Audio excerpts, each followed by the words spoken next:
7e édition du Forum européen de bioéthique qui va porter sur le sujet humain post-humain. L'homme s'hybride de plus en plus avec la machine et ça ne fait que commencer.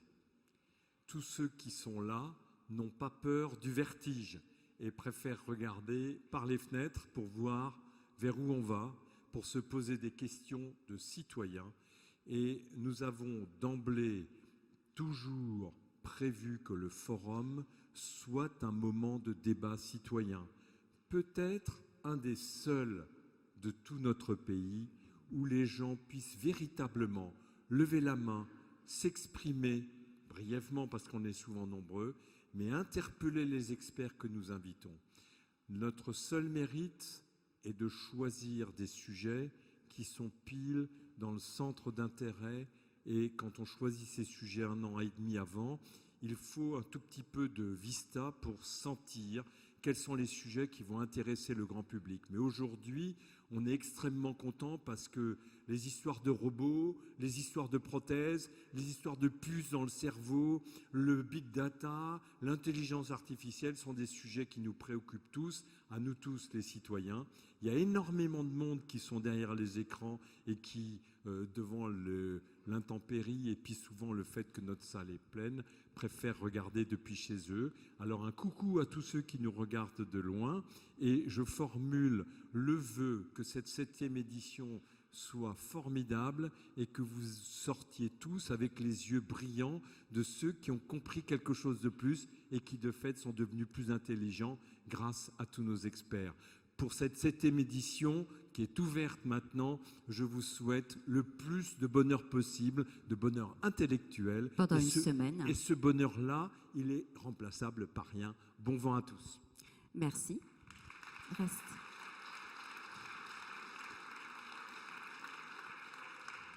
Voilà, un bonheur complet pendant une semaine et puis le bonheur pour nous et parfois du stress d'avoir préparé pendant 1 an. Et juste quelques mots ou quelques chiffres un petit peu pour étayer le propos d'Israël Nizan et de ce que nous communiquons régulièrement sur tous nos 7 ou 8 médias plus le site internet. Alors j'aimerais passer la parole s'agissant des chiffres à Madame Yulia Georg qui nous accompagne depuis 4 ans et qui, nous avons le bonheur de l'avoir recrutée depuis septembre à plein temps avec nous. Yulia Georg est donc en charge du pôle de communication digitale au Forum de bioéthique ainsi que du site internet, c'est-à-dire au moins 8 médias plus le site. Alors, un chiffre sur la fréquentation dans les salles, donc 30 000 personnes l'année dernière, 125 000 personnes en live streaming. C'est dire aussi, alors si on passe sur les réseaux sociaux, c'est 5 millions de visualisations sur Facebook. Cette année, on les a déjà atteints avant même l'ouverture du forum. Yulia va nous donner 3 ou 4 chiffres. C'est dire aussi peut-être que ce genre d'événement demande à être repensé, à être pensé autrement. C'est-à-dire que ce n'est pas uniquement dans les salles. Il y a peut-être d'autres moyens de faire rayonner, fructifier, élargir le cercle de la pensée et du débat au-delà uniquement des salles. Et c'est ce que disait Israël quand il dit il y en a beaucoup qui sont derrière les écrans, c'est-à-dire que oui, c'est important aussi au moment des bilans et des résultats de donner ces chiffres-là aussi. Yulia, il y avait quelques chiffres qui avaient beaucoup épaté quand tu les as publiés. J'aimerais juste que tu nous en donnes 2 ou 3 et tu reviendras régulièrement sur scène pour nous donner la température sur les réseaux sociaux. Oui, bonjour à tous. En fait, sur le site internet du forum, juste pendant la période de pré-campagne, il y avait 20 000 pages vues et sur YouTube, 100 000 heures visionnées des vidéos. Et sur Facebook, toujours dans la période de pré-campagne, vous êtes 8 millions à nous suivre. Donc, merci beaucoup. Franchement, on peut l'applaudir parce que c'est un travail remarquable. Et voilà. Merci Yulia. On va descendre prudemment et puis on va commencer. Pardon de vous avoir donné le dos. La parole sera à vous dans quelques minutes. Voilà. Moi, je vous propose, messieurs, en attendant, si vous voulez bien, comme ça vous vous jetez dans le bain, vous travaillez votre voix. Je vous propose de vous présenter les uns et les autres, en commençant par toi, Karsten. Merci. Bonjour à toutes et à tous. Je m'appelle Karsten Limkuler, j'enseigne l'éthique à la faculté de théologie protestante de l'Université de Strasbourg. Je suis très reconnaissant et heureux d'être une fois de plus à ce forum de bioéthique, la 7e édition. Pour les mariages, on dit parfois que la 7e année est difficile. Mais là, je suis de bon espoir en ce qui concerne le forum. En tout cas, moi, j'étais parmi les intervenants depuis la première fois, et donc merci de m'avoir invité pour un sujet extrêmement intéressant, donc le transhumanisme, le post-humanisme, ce que les Anglais appellent the human enhancement. C'est le terme que vous trouvez le plus souvent dans la littérature. Il est difficilement traduisable. On essaie de traduire par l'homme augmenté, oui, ou parfois l'homme amélioré par la technique. La question donc de savoir si, nous pouvons, par la technique, de plus en plus améliorer l'être humain, et deux, si nous devons, si nous avons le droit. Et pourquoi? Et pourquoi? Voilà. Alors, juste Carsten, on va continuer effectivement la présentation. J'aimerais juste rappeler que déjà en 2012, quand nous avions encore un comité scientifique, tu étais le premier à proposer ce sujet-là sur tout ce qui est l'enhancement. On vous écoute. Juste présentation de vous. Bonjour, je suis Olivier Zrati. Alors à l'origine, je suis un ingénieur qui a démarré sa vie professionnelle il y a plus de 30 ans dans le logiciel. Je suis développeur à l'origine. Ensuite, j'ai fait 15 ans de marketing dans le domaine des nouvelles technologies. Et depuis 12 ans maintenant, je suis un observateur de ce qui se passe dans ce milieu-là. J'écris beaucoup, donc j'ai un blog qui s'appelle Opinion Libre. Je publie beaucoup de documents. Très suivi. Ça, on a vu. Il est très suivi. Je ne sais pas, mais il y a quelques lecteurs, oui. Voilà. Et j'ai pris l'habitude de publier beaucoup de matières en open source, notamment le rapport du CES que j'ai publié la semaine dernière, qui fait le point sur les produits des loisirs numériques. Et je publie aussi un guide des startups qui permet aux entrepreneurs de lancer leur entreprise. Et je passe plus clair de mon temps à visiter des pays, des incubateurs, des startups, des laboratoires de recherche pour voir un petit peu ce qui s'y passe et partager ma passion pour les nouvelles technologies et leur usage, et aussi pour aider l'écosystème français à se développer, puisqu'il en a bien besoin et il fait des progrès et il y a encore pas mal de choses à faire. Voilà. Oh oui, Vincent. Bonjour à tous, ici et donc sur Internet. Je m'appelle Vincent Grégoire Delory. Vous l'entendez, mon accent, je viens du sud, de Toulouse. Je suis géophysicien de formation et philosophe. J'ai fait les deux et je travaille en particulier sur ces questions un petit peu de vivant artificiel, sur la question de la vie et du vivant au sein d'un laboratoire de recherche toulousain TWB, Toulouse White Biotechnology, où précisément nous modifions du vivant. Et j'enseigne par ailleurs à l'Université catholique de Toulouse. Et enfin, deux jeunes hommes à nos côtés qui sont dans le rôle de grand témoin. D'ailleurs, vous pouvez vous rapprocher. Hein. Rôle de grand témoin, donc je rappelle très rapidement, en fait, un grand témoin, c'est quelqu'un du grand public qui apporte un éclairage, pose une question. Ça permet juste un petit peu de ne pas rester dans une parole d'expert. On vous écoute. Vous venez de Mulhouse, je crois. Oui, donc bonjour à tous. Donc, je m'appelle Mathieu Limata, j'ai 17 ans, je suis scolarisé au lycée Jeanne d'Arc à Mulhouse en classe de terminale LES. Et j'ai choisi d'intervenir en tant que grand témoin à cette conférence parce que je trouvais le sujet du transhumanisme très intéressant.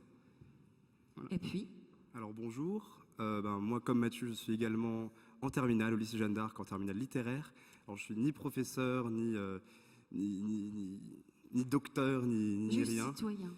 Juste Timothée, et j'aimerais juste donner mon avis sur un peu cette conférence qui m'intéresse beaucoup.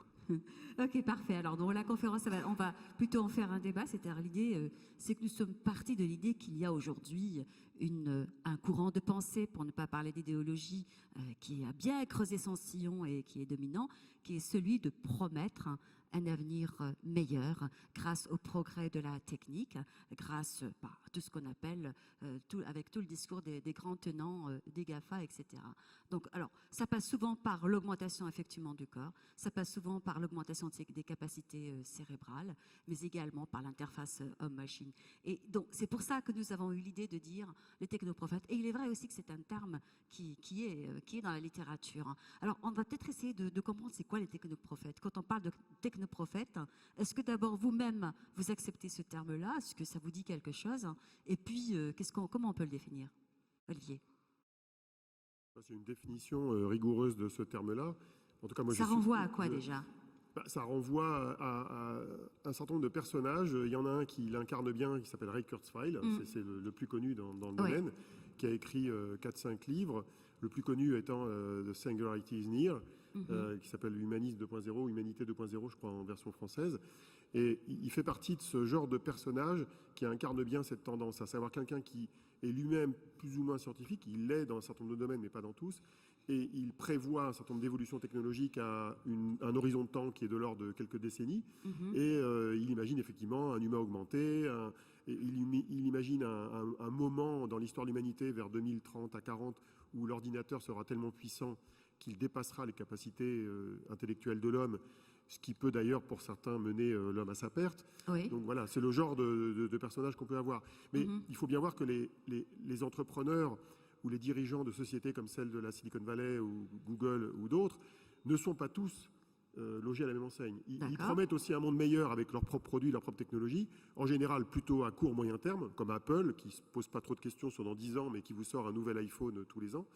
Et entre chacun des entrepreneurs de la Silicon Valley, il y a des différences. Par exemple, entre un patron de Apple, qui est un financier, qui s'appelle Tim Cook, et les deux fondateurs de Google, qui sont plutôt dans la mouvance du transhumanisme et qui la financent, on a deux points de vue qui sont très très différents de l'impact des technologies sur l'homme.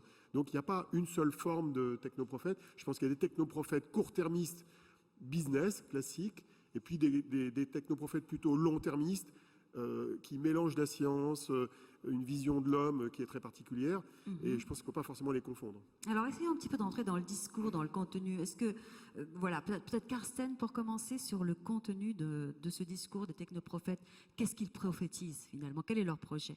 Oui.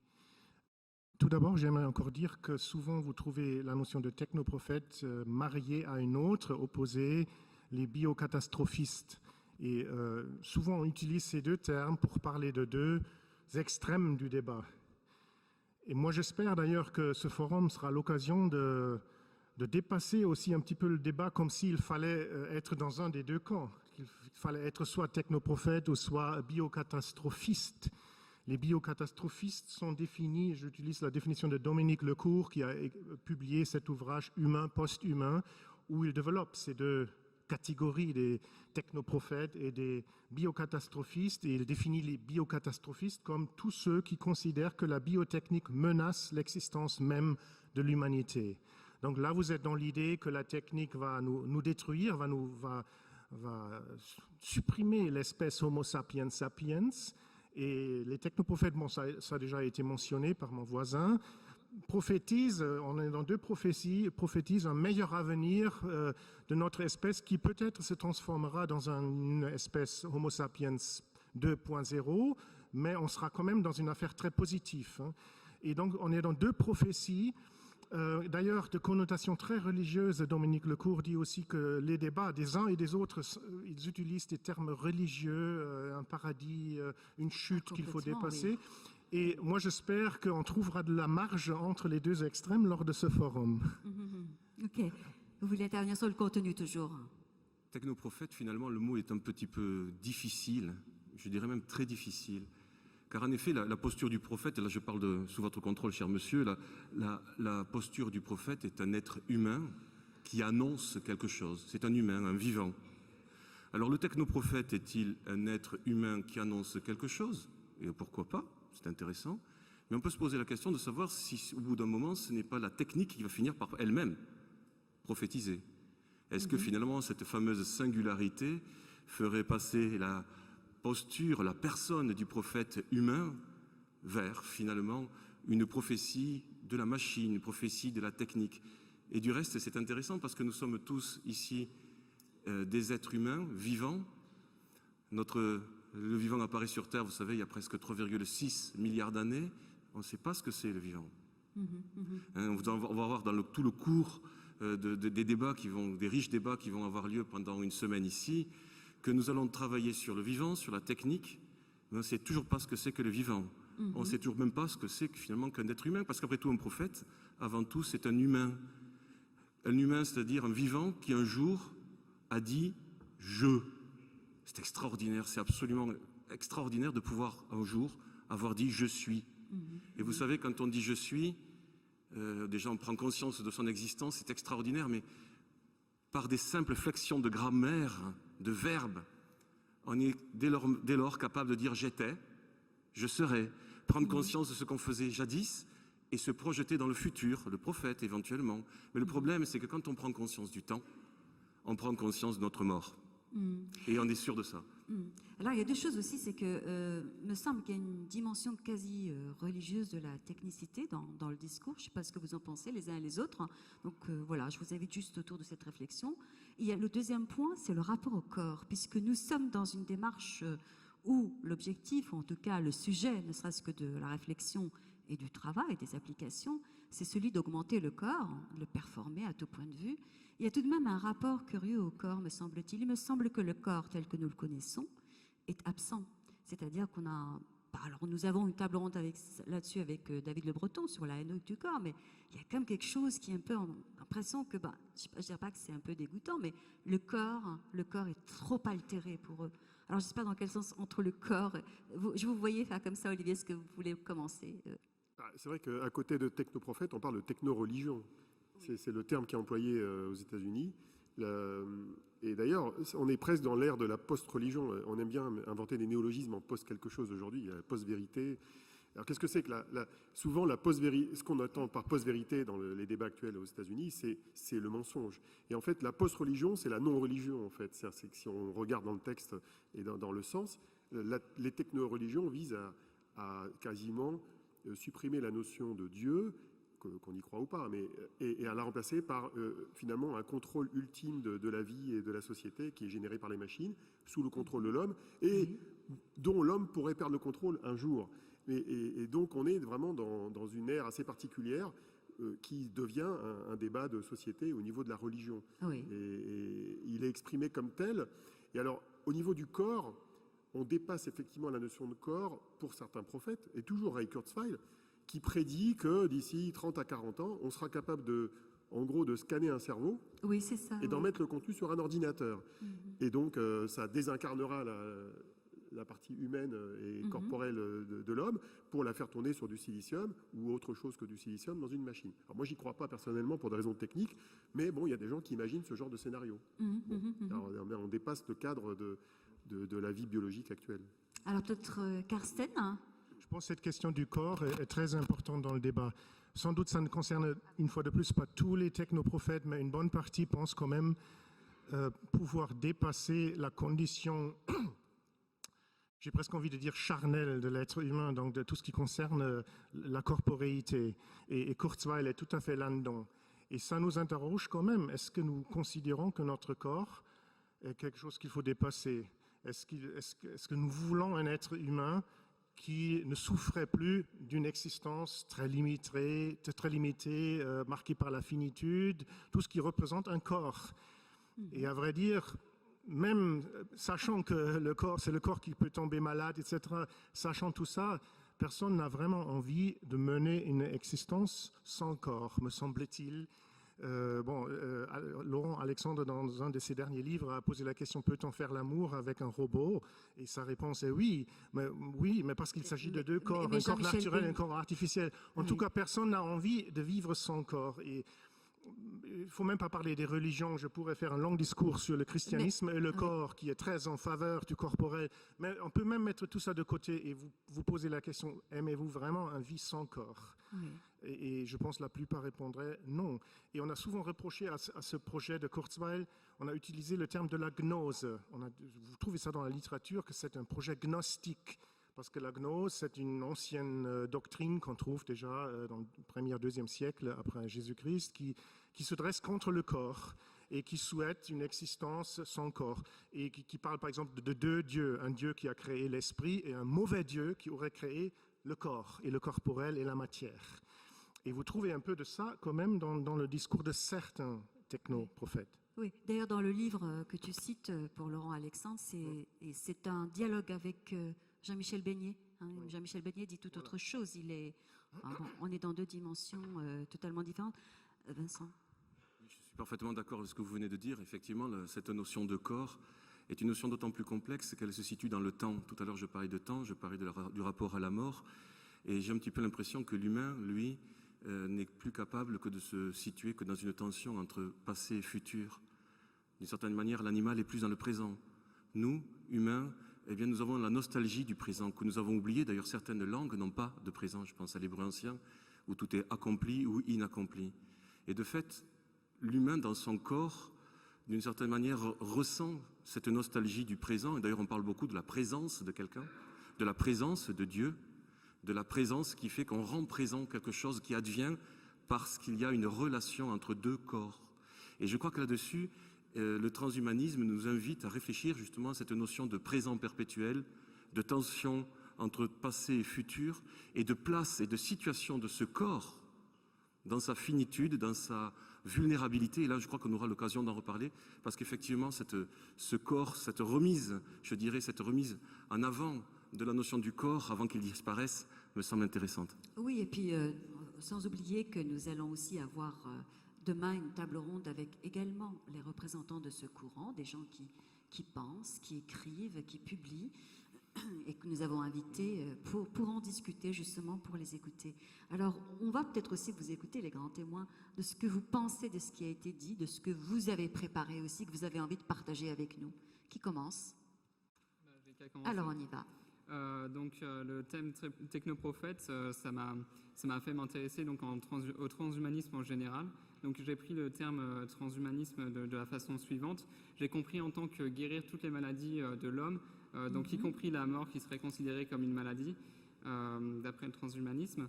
Et donc je me suis intéressé à cette question avec tous les enjeux que ça soulève. Notamment, on parlait de prophètes, ça rejoint le terme religieux, donc peut-être les changements religieux que ça entraîne dans la société, mais aussi les problèmes peut-être moraux et ce qu'on pourra faire avec ça dans la société future. Est-ce que vous souhaitez une réaction de la part des personnes qui sont à la tribune? S'il y a une réaction... Oui, c'est comme vous voulez. Hein, mais il y a effectivement cette idée-là de guérir les maladies. On l'a entendu ici l'année dernière avec Didier Kernel, hein, guérir toutes les maladies et puis être dans une démarche thérapeutique même beaucoup plus que ce qu'on a aujourd'hui, avec aussi une accessibilité à tout le monde de ces médecines-là, etc. C'est vrai que c'est assez central. Hein. Oui, Carsten.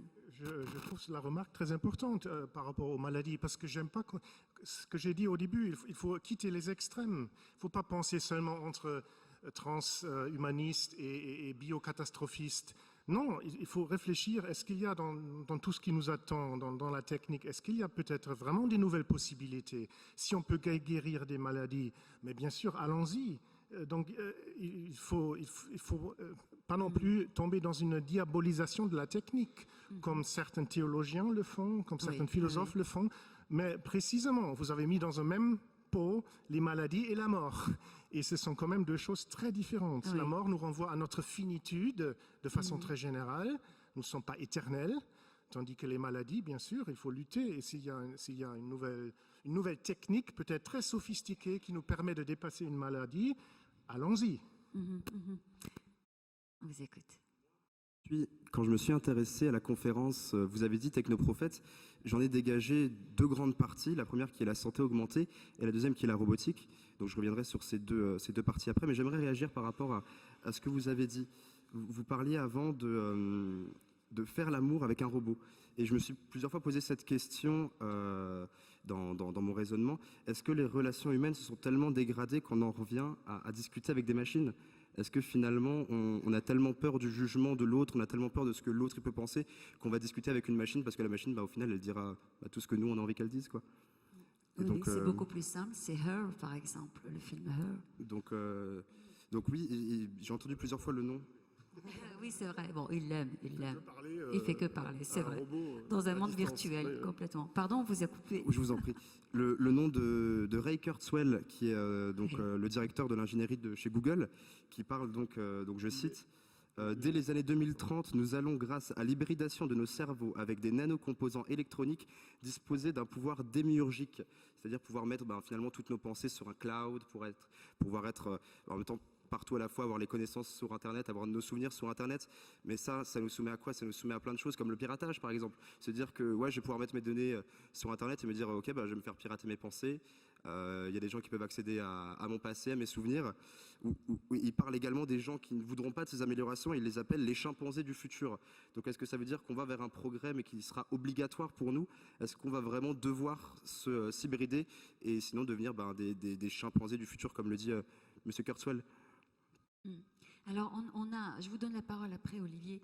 Je sais j'ai vu dans la salle, je crois, Marc Roux, des gens qui, voilà, qui représentent, qui sont vraiment porteurs hein, de toutes ces idées et de cette philosophie peut-être, à eux de nous dire comment ils la définissent, et qui pourront peut-être aussi répondre à des questions comme celles que nous nous posons à la tribune.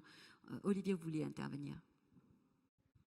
Oui, je pense qu'il y a une grosse distinction à faire entre les progrès techniques dans le domaine de la santé aujourd'hui et ce côté un peu démiurge consistant à vivre éternellement.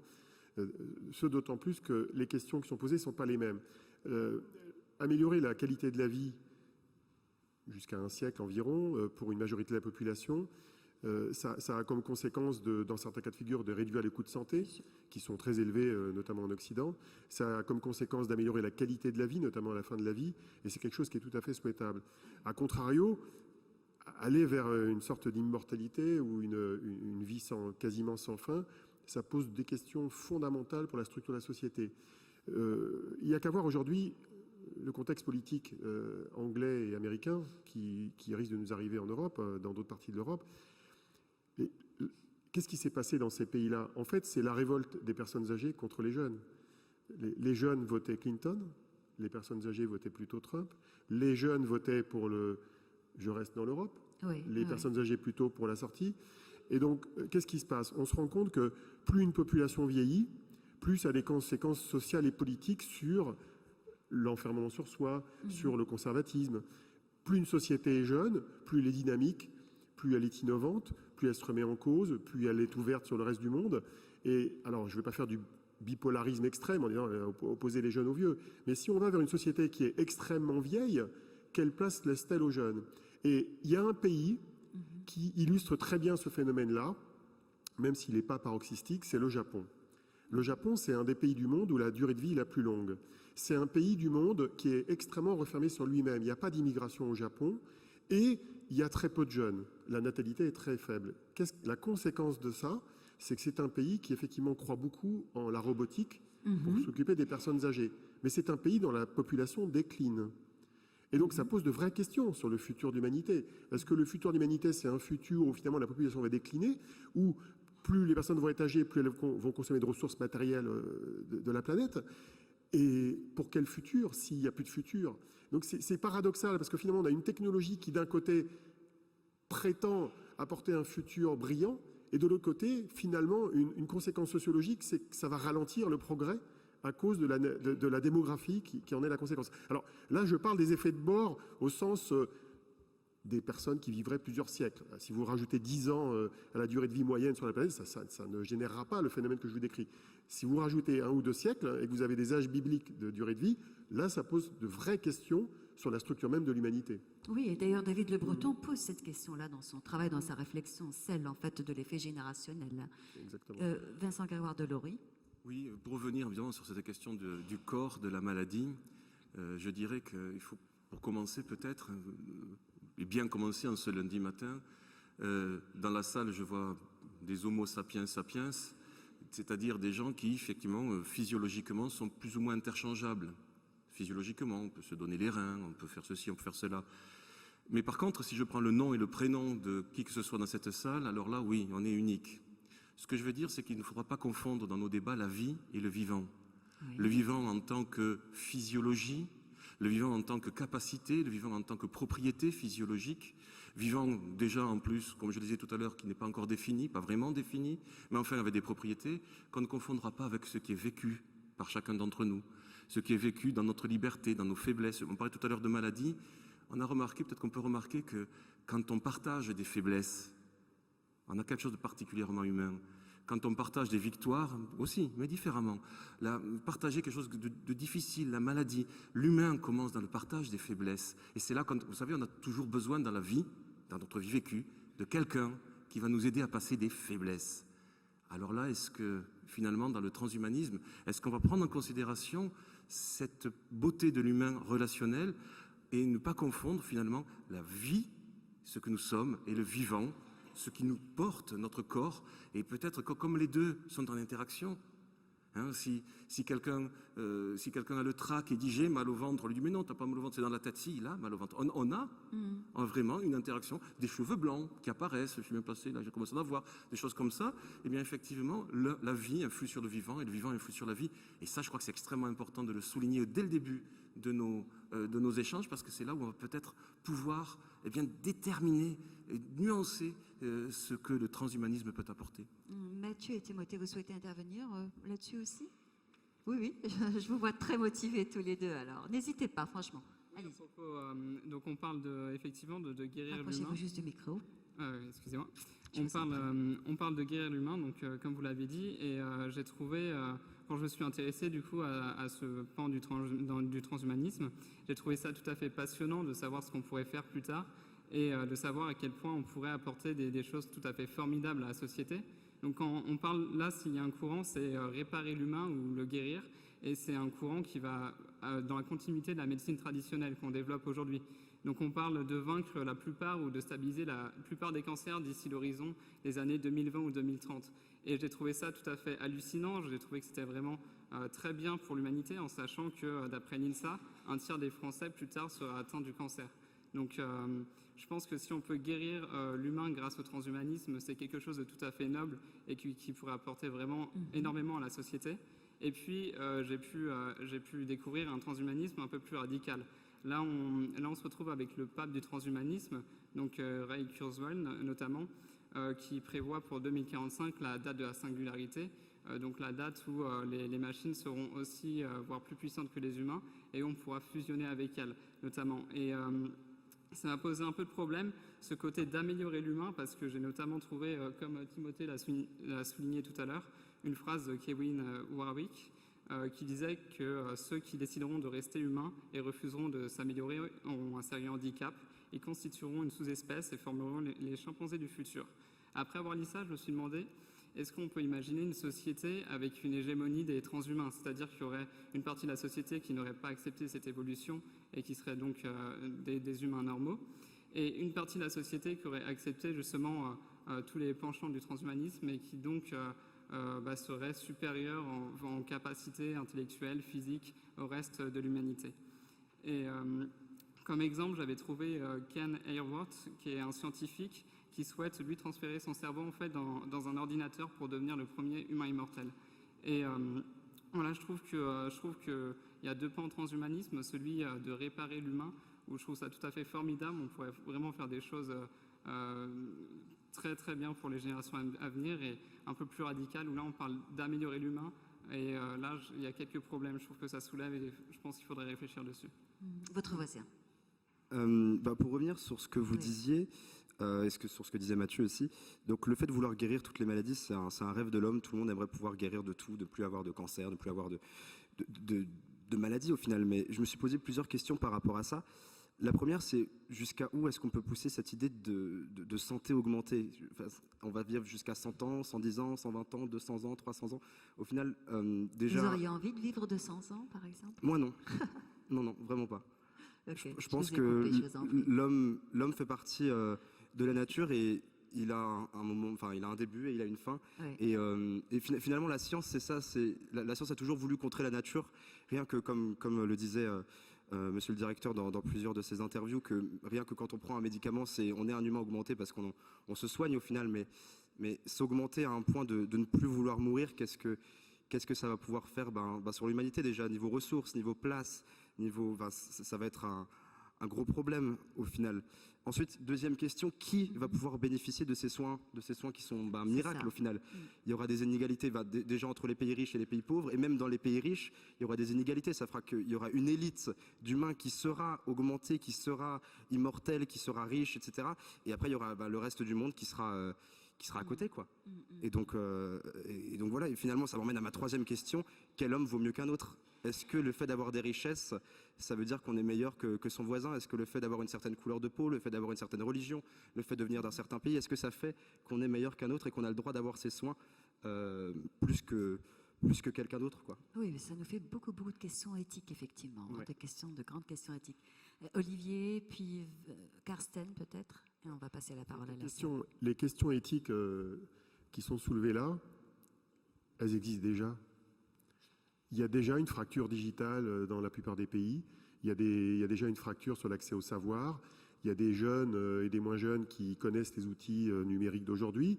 Il y a des développeurs, il y a des gens qui gagnent très bien leur vie dans la Silicon Valley en créant des logiciels. Et puis, il y a les caissières qui perdent leur boulot. Il y a des gens qui ont 55 à 60 ans qui n'ont pas de formation avancée, qui ont beaucoup de mal à s'adapter à ce nouveau monde. Donc, c'est pas la peine d'aller en 2045 pour imaginer un monde difficile pour une partie de la population. C'est déjà le cas aujourd'hui. On a déjà aussi une inégalité énorme dans l'accès à la santé. Alors, pas en France. En France, on a beaucoup de chance. Mais allez aux États-Unis, avec ou sans Obamacare, et essayez de vous faire soigner. Il faut savoir qu'avant Obamacare, on pouvait faire faillite personnelle avec une appendicite. Dans certains États, ça coûte 50 000 $. Si vous n'avez pas de fortune personnelle, vous endettez ou vous guérissez pas, vous mourrez. Pareil pour les cancers. Et donc, en fait, on a une inégalité d'accès aux soins dans une grande partie du monde, et pas qu'aux États-Unis, qui est déjà là. Donc, je pense qu'avec l'arrivée d'outils qui relèvent plus ou moins du transhumanisme, de la singularité, ça ne va pas s'améliorer à court terme. C'est-à-dire qu'il y aura toujours un décalage important entre les gens qui vont tester les nouvelles méthodes. Il faut savoir que des thérapies anticancéreuses qui sont basées sur les anticorps monoclonaux ou les immunothérapies ciblées, ça coûte 300 000 $ aujourd'hui pour guérir d'un cancer de la prostate ou un cancer du côlon. C'est déjà le cas aujourd'hui. Donc 300 000 $ parce que c'est le modèle économique des laboratoires de pharmacie. Donc moi je veux bien du transhumanisme si ça descend à 1 000 $. Mais 300 000 $ aujourd'hui, c'est clair que ce n'est pas accessible pour la population en général. Donc voilà, il n'y a pas besoin de faire la prospective, on est déjà dans le problème aujourd'hui. Et c'est un problème politique. Oui. Alors, juste une chose, bon, ça c'est ce qui est affiché derrière moi, même si c'est filmé. Oui, je regarde pour voir, peut-être qu'on va le changer tout à l'heure. Je pense que c'est une version intermédiaire qu'on va mettre l'affiche et les logos de tous les partenaires, juste pour vous rassurer. Alors, juste ce que vous disiez, Olivier, quelque chose de très important, parce que c'est vrai que ça renvoie à, par exemple, cette révolution numérique qu'on voyait et puis qu'on nous avait promis avec des emplois, puisque on l'a comparé même à la révolution industrielle, par exemple. Et c'est vrai que si on prend, vous avez raison de dire c'est maintenant, pour nous tous dans nos métiers, que l'on soit médecin, journaliste, marketeur ou autre, c'est pareil. On est remplacé progressivement par les algorithmes. Et c'est vrai que, moi je renvoie juste à un livre que j'adore, celui de Daniel Cohen, Le monde éclos, le désir infini. Il décrit très exactement ce qui est en train de se passer aujourd'hui. Pourquoi est-ce qu'on numérise mais on ne crée pas d'emploi? Pourquoi est-ce qu'à partir du moment où une tâche est numérisable 2 fois, 3 fois, 4 fois, eh bien, c'est le robot ou l'algorithme qui va la prendre. C'est vraiment très intéressant. Et d'ailleurs, à la fin, me semble-t-il, il fait partie de ceux-là qui ont proposé, mais j'espère ne pas me tromper, ou qui a dit que dans d'autres pays, par exemple aujourd'hui, on a le SMIC, enfin ce serait pas mal d'avoir le SMIC pour tout le monde. Après, on peut s'interroger aussi, qu'est-ce que ça veut dire de donner le SMIC pour tout le monde et pas de travail, et peut-être... Voilà, c'est ça, pas le SMIC pour tout le monde, le fameux revenu minimum. Le RBI. Oui, oui, parce que s'il arrive au SMIC, ce serait déjà un miracle. Mais quel est le rôle du travail aussi dans la construction d'une personne, dans son intégration sociale, etc., etc. Voilà, c'est tout ça qui est là, et c'est vrai qu'on ne restera pas que dans le domaine médical, on va le trouver tout au long de cette semaine durant le forum de bioéthique. Carsten, tu voulais encore intervenir? On a encore un petit peu le temps à la tribune, oui. Et je passe la parole à la salle avec Israël Nissan. Plusieurs choses. D'abord, je soutiens tout à fait ce qui vient d'être dit sur la justice. Dans tout ce qui concerne des projets d'amélioration de l'homme, il y a bien sûr la question de la distribution et de la justice qui est très importante. Il va falloir probablement, dans une démarche éthique, renoncer à certains projets d'enhancement en faveur des projets beaucoup plus basiques d'accès aux soins pour tout un chacun. Mais ça, c'est une question qui se pose pour la médecine en général. Ce n'est pas une question spécifique de l'amélioration de l'homme. Oui. Donc, on est sur un autre plan là, mais je souscris tout à fait à ce qui a été dit. Deuxième remarque, je ne crois pas à la remarque du jeune homme qui a dit, personnellement, je ne souhaite pas vivre 120 ans. Hein, c'était le chiffre que vous... Moi, je dis 200. Ah bon, là, ça devient un peu plus... Parce que je pense que ça dépend de l'âge. Quand on est jeune, la perspective de la fin de la vie est tellement éloignée qu'on s'en fiche un peu de ça. Il faut poser la question autrement. Si on a 60 ans, on espère pouvoir vivre jusqu'à 80.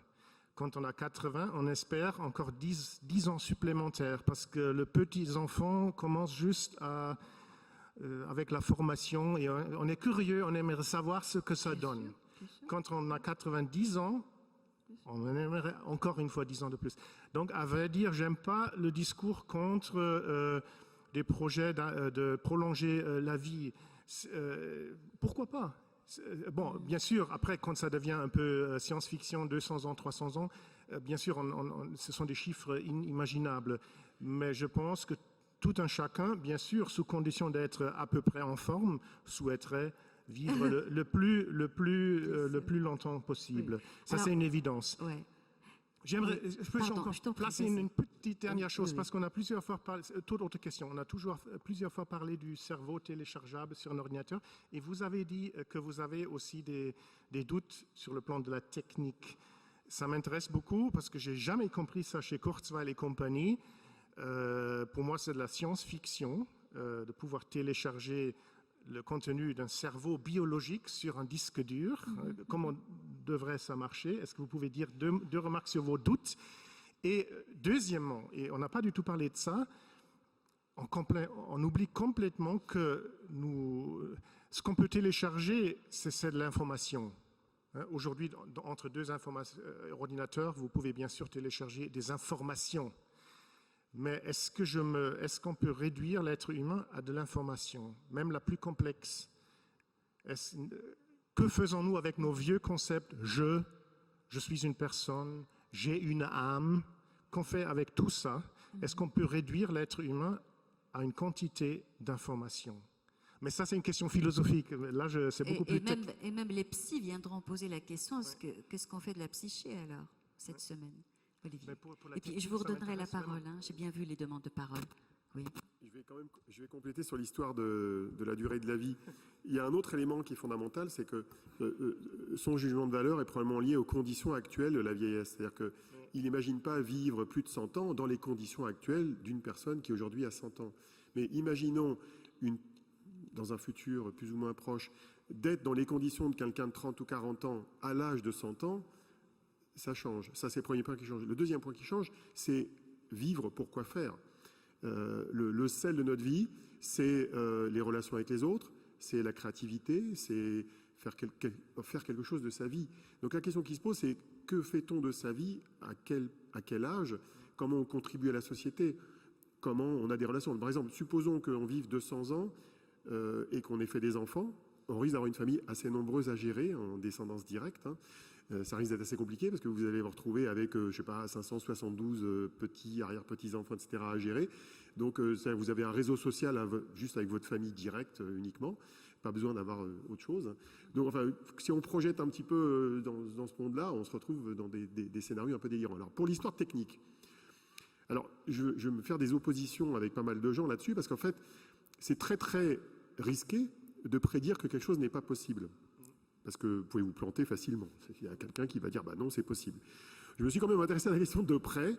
Je me suis intéressé au fonctionnement du cerveau. Le cerveau, pour ceux qui connaissent un peu, c'est 85 milliards de neurones. Il y a plusieurs trillions de connexions entre toutes les neurones, par des axones, des synapses, donc toutes les connexions entre les nerfs dans le cerveau. Et ces connexions, elles ont deux caractéristiques. Elles ont une caractéristique numéro 1, c'est que leur nature et l'information qu'elles stockent, elle est au niveau de protéines et au niveau de l'atome quasiment. C'est-à-dire qu'il y a même de la mécanique quantique qui est en jeu. C'est-à-dire que le fonctionnement d'un neurone dans le cerveau, il va être lié à la position du lien entre chaque axone et chaque bout de neurone et avec une complexité chimique et moléculaire qui est inouïe, multipliée par des trillions de fois. Premier point. Deuxième point, chaque cerveau d'entre vous dans la salle est cartographié différemment. C'est-à-dire que votre souvenir de la conférence d'ici n'existe que pour ceux qui sont là ou ceux qui la regardent par le streaming en vidéo. Et c'est quelque part stocké à plein d'endroits dans votre cerveau, dans des zones cognitives, mais personne n'est fichu de savoir où c'est stocké. Il n'y a pas un truc qui dit le Ezrati, il a parlé, c'est là. Et le bouquin que vous avez lu, il est là. Et toute votre mémoire, elle est là. Alors par contre, si je suis extrêmement sceptique sur la capacité à cartographier le contenu du cerveau pour l'extraire et le copier sur une machine, pour les raisons que je viens d'évoquer, je suis beaucoup moins sceptique, et je veux dire plutôt optimiste, sur la capacité d'intercepter les entrées-sorties. Alors je parle un peu le langage de l'ingénieur. Intercepter les entrées-sorties, c'est-à-dire être capable de récupérer l'information qui rentre et celle qui sort. Donc en gros, le cerveau, c'est un outil qu'on peut bricoler au niveau des portes et des fenêtres, mais on ne peut pas regarder ce qu'il y a dans la maison. En gros, c'est un peu ça l'image. Exemple, on redonne la vue à des aveugles en réinjectant un signal électrique dans les nerfs optiques si l'œil, par exemple, est abîmé et que l'aveugle ne voit pas. On peut réinjecter comme ça des sens, et à l'envers, dans le sens, là je parlais du sens de l'entrée, donc vers le cerveau, et du cerveau vers le reste du corps, on est aussi capable d'intercepter un certain nombre d'éléments, d'informations qui viennent du cerveau. On est capable, par exemple, d'intercepter les zones motrices qui sont en général situées là, sur le cerveau. On peut mettre un casque qui capte les ondes électrocérébrales et on est capable, par ce biais-là, de piloter ce qu'on appelle un exosquelette. Et il y a des projets comme ça en France, Clinatech à Grenoble, qui bossent là-dessus. Donc, les entrées-sorties, oui, mais le disque dur, le recopier, pour l'instant, il faudra attendre un petit peu, quoi. Voilà. Alors le cerveau, effectivement, on peut dire beaucoup de choses sur le cerveau. Il est prodigieux, il est fabuleux, il est génial. Mais moi, j'ai envie de dire une chose, le cerveau humain tout seul, ça n'existe pas. Ça ne peut pas exister, un cerveau humain. Il faut que nous soyons en relation. Donc on pourra dire ce qu'on voudra, les synapses, tout ce qu'on veut. On pourra avoir une très très belle complexité, étude de complexité, mais il n'en restera pas moins que nous sommes tous en relation. Un cerveau humain tout seul, ça n'existe pas. Alors on peut le modéliser. Ce qui vient d'être dit, je souscris complètement, mais je rajouterai en plus que, de toute façon, même, imaginons qu'on que nous ayons un magnifique modèle du cerveau humain, il n'en resterait pas moins que le vécu de notre corps, lui, il est ailleurs. Il faut quand même pas oublier, on parle de robots, on parle de disquettes, nous sommes nés de parents, nous sommes dans une histoire. Nous avons, au fond de nous avons une tête qui nous revient ou qui ne nous revient pas. Mais on ne va pas faire un procès à nos parents. Nous avons des parents, nous sommes inscrits dans une histoire qui elle-même est extrêmement longue. Vous savez, moi qui suis géophysicien, je travaille à coups de millions, voire de milliards d'années, alors vivre 100 ans, 200 ans, pour moi c'est quasiment un détail. Ce qui importe, c'est savoir si nous avons un début. C'est quoi notre début, notre généalogie? Quel est le statut de notre corps au sein de cette belle histoire, cette histoire même inconsciente? Tout ça, c'est encore dans la relation à soi, la relation aux autres, la relation au temps, la relation à nos familles et la relation à nos ancêtres. Tout ce qu'il y a en nous que nous ne savons pas. Le caractère qui fait que je choisis ce que je ne choisis pas, comme dit bien Xavier Lacroix. Ce genre de choses qui fait que finalement, quand on parle du cerveau, quand on parle de disquette, j'ai envie de me poser tout simplement la question, entre vie et vivant, eh bien, peut-on s'approprier son corps? Car enfin, ça c'est extrêmement important, on en parlera je pense aussi au cours de la semaine. Modéliser, construire, mais peut-on s'approprier le corps? Le corps peut-il devenir disponible? Nous savons tous, la France, article 16 de notre code civil, je crois, le corps n'est ni patrimonialisable, ni disponible à rien. Le corps a une dignité. On ne peut pas le vendre, on ne peut pas le louer, on ne peut pas... Ainsi donc, si je m'approprie ce que je suis, si je comprends parfaitement ce que je suis-je encore libre de dire que j'ai une dignité? Et cette dignité qui n'est pas uniquement une dignité hic et nunc ici maintenant, mais qui traverse aussi complètement le temps. L'humain, comme je disais tout à l'heure, qui a traversé le mur du temps, a peut-être aussi besoin de se situer dans cette généalogie. Et effectivement, je crois que, comme je disais à l'instant, un cerveau tout seul, ben non. Je crois que même ce qu'on voudra, ça n'existe pas. Oui. Alors l'humain, oui, a-t-il encore, dans ce cas-là, aurait-il encore une dignité et puis même une liberté, parce qu'il pourrait être totalement orienté. Déjà que là, bon. Et effectivement, c'est avec cette table ronde-là, ce thème que nous allons boucler le samedi soir, le forum de bioéthique. Alors, Mathieu et Timothée, vous vouliez aussi prendre la parole et on va passer à la salle. Alors, tout d'abord, c'est vrai qu'en arrivant à ce forum, je voulais évoquer le point de vue, c'est vrai, économique et sociétal du transhumanisme. Mais comme Olivier Erzati l'a très bien dit avant, c'est vrai qu'actuellement, les problèmes sont déjà présents. Et ce sera sûrement pareil avec le transhumanisme, ça changerait peut-être pas grand-chose. Donc je suis plutôt d'accord avec ça. Et par contre, je voulais aller dans la continuité de ce qui a été dit avant, en fait, par rapport à l'amélioration de l'humain, donc à l'appropriation du corps. Parce que je vois en fait plusieurs problèmes par rapport à ça au niveau déjà moral. Est-ce qu'on pourrait penser s'approprier le corps et l'utiliser à des fins, par exemple, militaires? Est-ce que une invention, donc le transhumanisme, qui serait fait pour permettre à l'homme de vivre en meilleure santé plus longtemps, est-ce qu'on pourrait imaginer que ça serve en fait à entretuer l'humain avec plus de férocité, plus facilement, parce qu'on serait capable de créer des super soldats, peut-être on peut imaginer ça. Et ensuite, j'aimerais aborder aussi un peu le terme religieux qui me semble important sur cette question, parce que déjà en 1486, lors du pic de la Mirandole, donc dans un discours sur la dignité de l'homme, on disait que le transhumanisme appelle l'homme à sculpter sa propre statue, à être le créateur de soi-même. Et on a encore un philosophe, donc Frédéric Rognon, qui pense que le transhumanisme pousse l'homme à devenir son propre Dieu. Et je me demande, est-ce qu'on pourrait penser que le transhumanisme, ça nous amène à en finir avec la religion, tout simplement parce que si on peut de plus en plus repousser les limites de l'humain, si on peut se forger nous-mêmes, est-ce que l'homme ne deviendrait pas en fin de compte son propre Dieu? Et est-ce que si on peut vivre éternellement ou vivre des centaines d'années, on aurait encore peur peut-être du jugement divin puisqu'il ne serait plus présent, puisqu'on serait immortel? On aurait plus peur d'être jugé par Dieu et donc des actions qu'on pourrait faire sur Terre. Et donc, par rapport à tout ça, je me demande en fait si ce désir d'amélioration de l'humain, cet impératif ressenti par quelques transhumanismes, n'est pas un peu exacerbé. Et je me demande si ça ne relève pas également d'une haine de soi. Est-ce que l'homme ne s'aime plus comme il est, et donc il pense que seul le transhumanisme peut lui permettre d'atteindre une espèce meilleure? Et donc je voudrais finir avec une citation un peu humoristique d'un sage chinois, donc Lao Tzu, qui dit que celui qui a inventé le bateau a inventé le naufrage. Et je me demande si avec le transhumanisme, on ne va pas arriver, c'est un point de vue extrême, mais c'est dans l'extrême peut-être, à une aliénation de l'humain. Et est-ce que c'est pas un peu dur, est-ce que ce serait pas un fardeau un peu dur à porter pour l'humanité en vue de tous les enjeux que ça soulève, justement religieux, sociétal, peut-être moral, au niveau de la modification du génome? Voilà. Et nous allons voir ça aussi. On vous écoute et puis je vais passer moi, parmi vous. J'aimerais repartir sur ce qu'on disait avant, le problème des inégalités.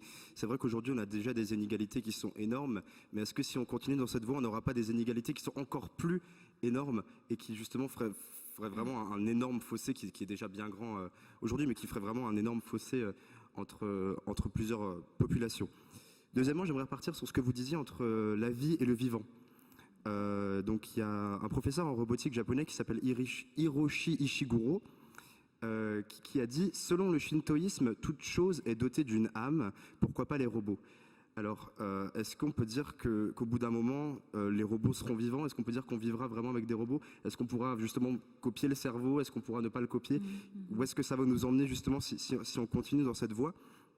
Et justement, ça m'a fait penser à une œuvre cinématographique qui s'appelle Bienvenue à Gattaca, que vous avez certainement vu. Et que nous avons aussi mis au programme il y a quelques années, effectivement. D'accord. Oui. Ok, un film qui est clairement tourné donc, sur ce sujet-là, donc sur l'humain augmenté, sur l'homme qui naît plus naturellement, qui naît avec certains critères, les yeux bleus très forts, plus de maladies. Est-ce que finalement on va en arriver à ça, à se dire que on ne fait plus d'enfants nous-mêmes, quoi? Oui. Est-ce que c'est ce qui va se finir? Et dernièrement, j'aimerais finir par poser une question en même temps à moi et en même temps à tout le monde. C'est quoi notre objectif dans la vie? Est-ce que notre objectif, c'est vivre le plus longtemps possible, tirer la vie jusqu'au maximum de nos capacités? Ou est-ce que c'est vivre et faire ce qu'on a envie de faire, finalement, arriver à nos objectifs et avoir une vie, un début et une fin, enfin je sais pas. Voilà. Se donner un sens, finalement, le sens à sa vie. Alors, on va passer parmi vous pour vous donner la parole. Juste avant, j'aimerais juste quand même saluer vraiment toutes les personnes qui sont là-bas à gauche, donc toute l'équipe de Boulevard des Productions, parce qu'ils s'occupent de nous à la fois pour le son, pour l'image, pour les captations. Et ça, pour nous, c'est vital, pour une raison simple. C'est que grâce à la qualité de leur travail, nous vivons tout au long de l'année.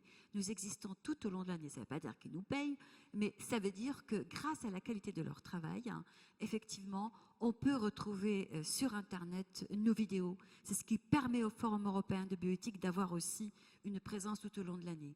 Je précise aussi que là-bas, donc, où manque cruellement cette année, y compris dans l'organisation Amélie Gallego, qui maintenant travaille à l'IRCAD. Donc il y a tout un pôle qui est chapeauté par Yulia Georg. Alors voilà, c'est des journalistes, ils travaillent ensemble, je vois Julie Giorgi. Et pendant que nous parlons là, ils sont en train d'écrire sur nos réseaux sociaux, juste pour vos précisions. Voilà. Et puis on va vous passer la parole.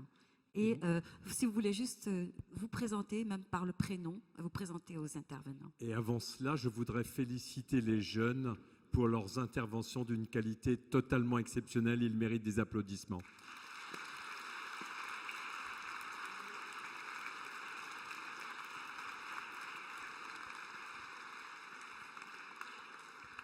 Sandrine. Merci.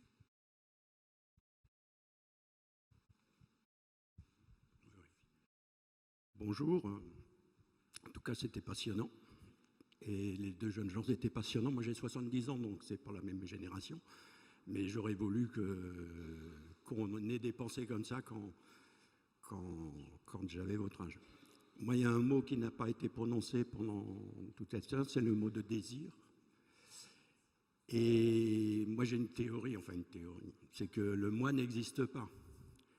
On en revient aux questions sociétales, c'est-à-dire qu'est-ce que ce serait un sujet, je dis ça parce que j'ai participé un jour à une conférence, enfin écouté une conférence, qu'est-ce que serait qu'un sujet qui n'existerait que par lui-même et en lui-même, dans l'espace, on va dire.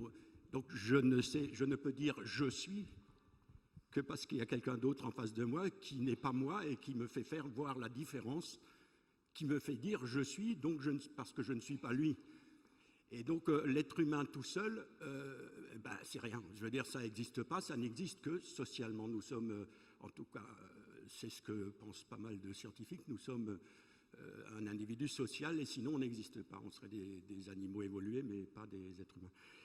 Et donc la question qui se pose ici, donc la question du désir, c'est qu'est-ce qu'on va faire?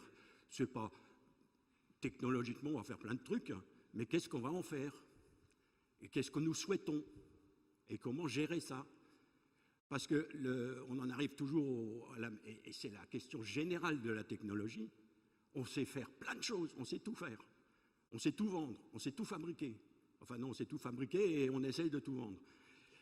Mais, comment dire, est-ce qu'on arrivera à développer, parce que bon, fabriquer des bras, des cerveaux même peut-être, je ne sais pas, mais est-ce qu'on arrivera à augmenter aussi l'esprit humain pour qu'il arrive à gérer ses perfectionnements? C'est la question qui se pose depuis Descartes, je veux dire depuis l'invention de la société moderne. Et comment va-t-on gérer le progrès technique? On a inventé des bombes atomiques, là on a inventé un post-humain.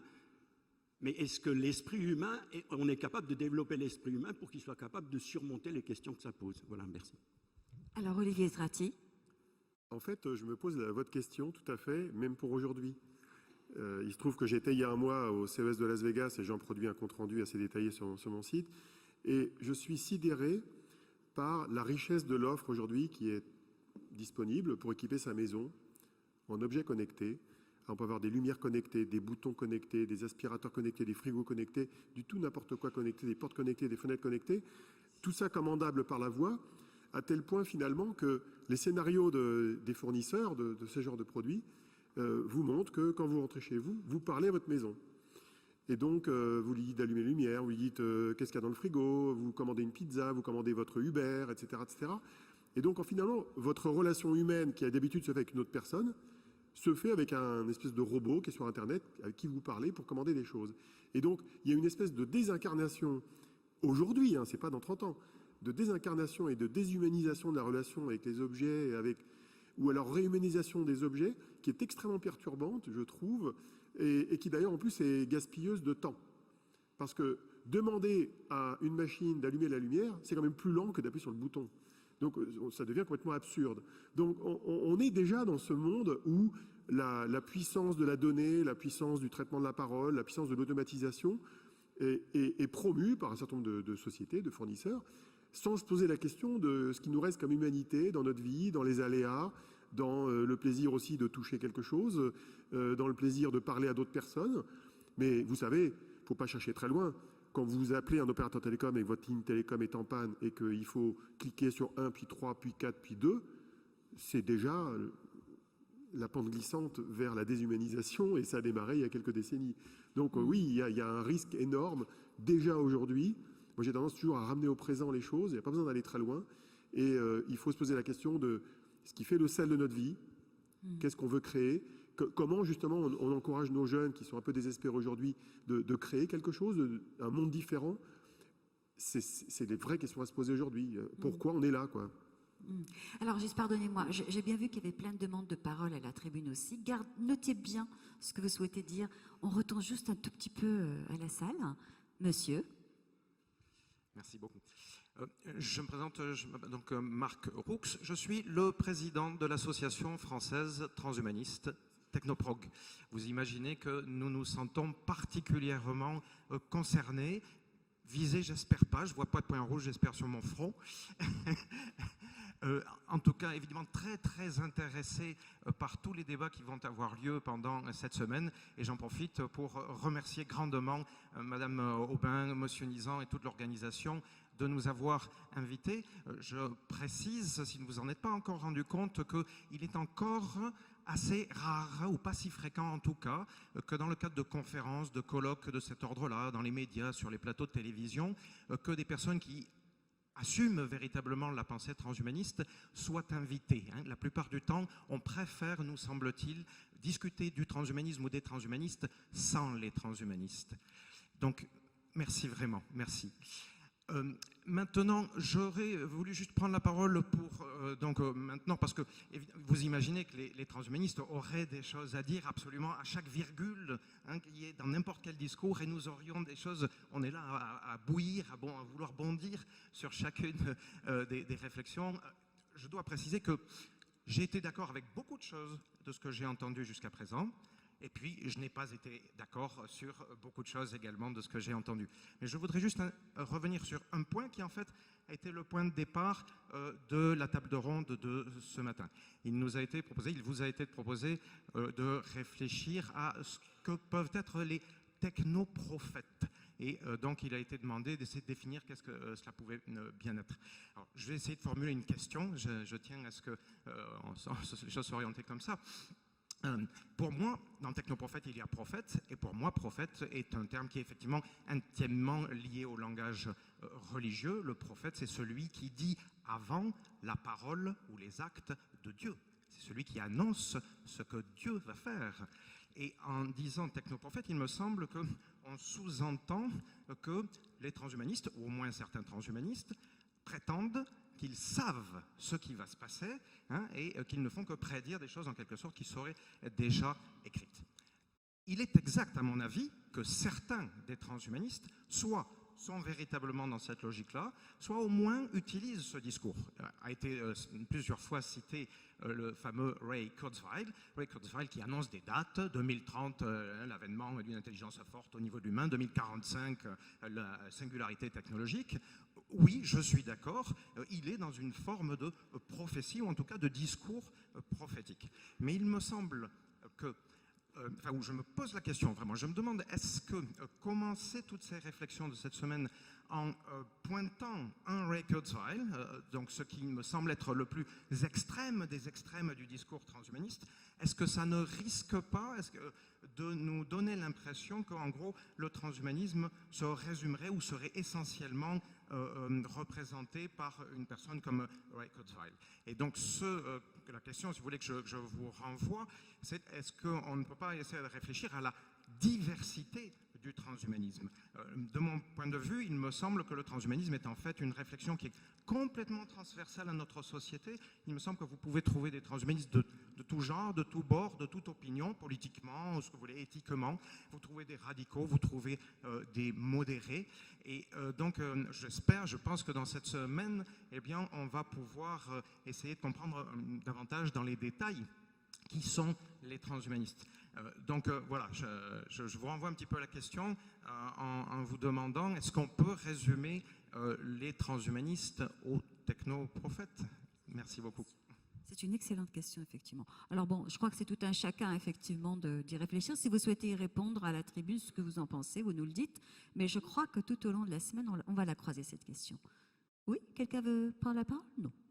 Oui, c'est vrai, il y a une grande diversité de points de vue. Il y a aussi, d'ailleurs, vous l'avez dit au départ. Il y a des points de vue prudents aussi, comme Nick Bostrom, qui, je ne sais pas si on peut le qualifier de transhumaniste ou de technoprophète, mais qui émet des doutes, ou en tout cas qui exprime des facteurs de risque sur l'IA forte, et qui se pose des questions intelligentes sur la question.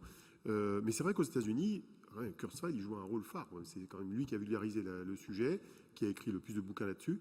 Et il y a tout un courant de pensée, puis il y a des gens qui sont spécialisés aussi. Il y en a qui sont plus dans le côté santé, il y en a qui sont plus dans la robotique, dans le lien entre les deux.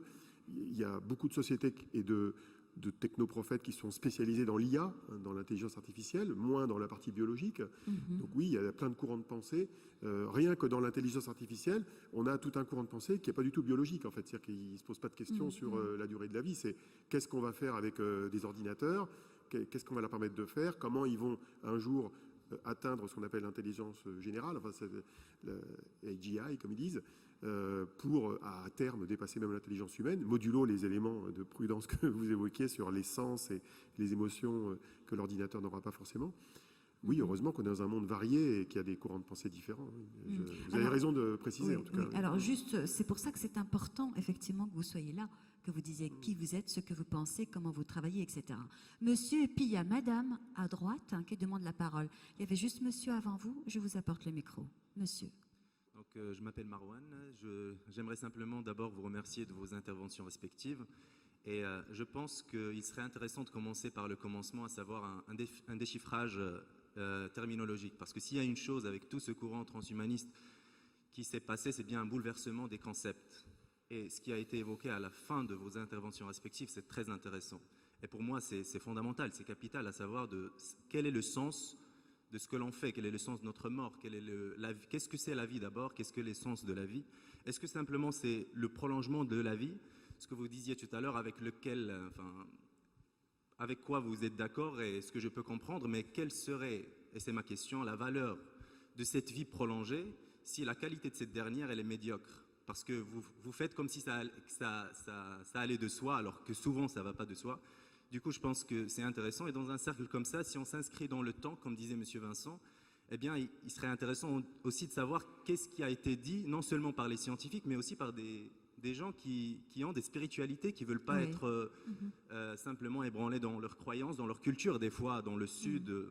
Et je pense que aussi les gens de la religion avec laquelle on peut ne pas être d'accord, aussi c'est intéressant pour savoir quel est le sens au final de notre vie, de notre mort et de tout ceci. Et merci. Donc Vincent Grégoire Delory. Vous posez vraiment une question de fond. Finalement, on pourrait se poser la question de l'impératif éthique et de perfectionnement. Doit-on ou pas, et que veut dire être se perfectionner, c'est-à-dire vivre plus longtemps, mais c'est quoi être parfait? C'est une question, ça. Faut-il nous situer dans un impératif? Est-ce que nous sommes dans le perfectus latin, qui consiste à dire j'ai atteint un point d'achèvement, je m'achève, je suis achevé, je ne peux pas aller au-delà? Est-ce que c'est un achèvement technique, spirituel? Est-ce que je suis dans le téléios grec, dans le mouvement? Est-ce que cet impératif éthique est simplement un impératif, je dirais quasiment asymptotique, on ne peut jamais l'atteindre? On s'améliore, un peu comme un sportif améliore ses gestes, mais toujours dans une temporalité. Est-ce que cet impératif aussi, c'est s'améliorer sans faire tort aux autres? Car en effet, il s'agit bien pour aller mieux, aller bien, mais la relation à l'autre doit toujours aussi être comprise. C'est-à-dire qu'effectivement, cette notion de cet impératif, ce désir dont a parlé monsieur tout à l'heure, est-ce que le désir est parfait? Est-ce que ma vulnérabilité est considérée comme une indignité? Dois-je perfectionner ce que je suis jusqu'à y compris dans ma relation à Dieu, à ma relation à l'autre, à ma relation à ce que je suis? Donc effectivement, là je crois qu'il y a quelque chose d'extrêmement important. Je ne saurais pas répondre car je crois que c'est au fond de chacun de regarder cela, mais je pense qu'il y a une chose importante à voir, c'est dois-je ou pas considérer que la technique me sauvera? Est-ce que le salut est dans la technique? Est-ce que moi-même je suis mon propre objet de pensée et je peux m'approprier finalement dans les décisions ultimes comme ma mort? Ou dois-je considérer c'est un débat, eh bien qu'effectivement, cet impératif de perfectionnement n'est pas nécessairement incompatible avec une vie authentiquement humaine sur Terre. Alors, tu voulais intervenir, Carsten?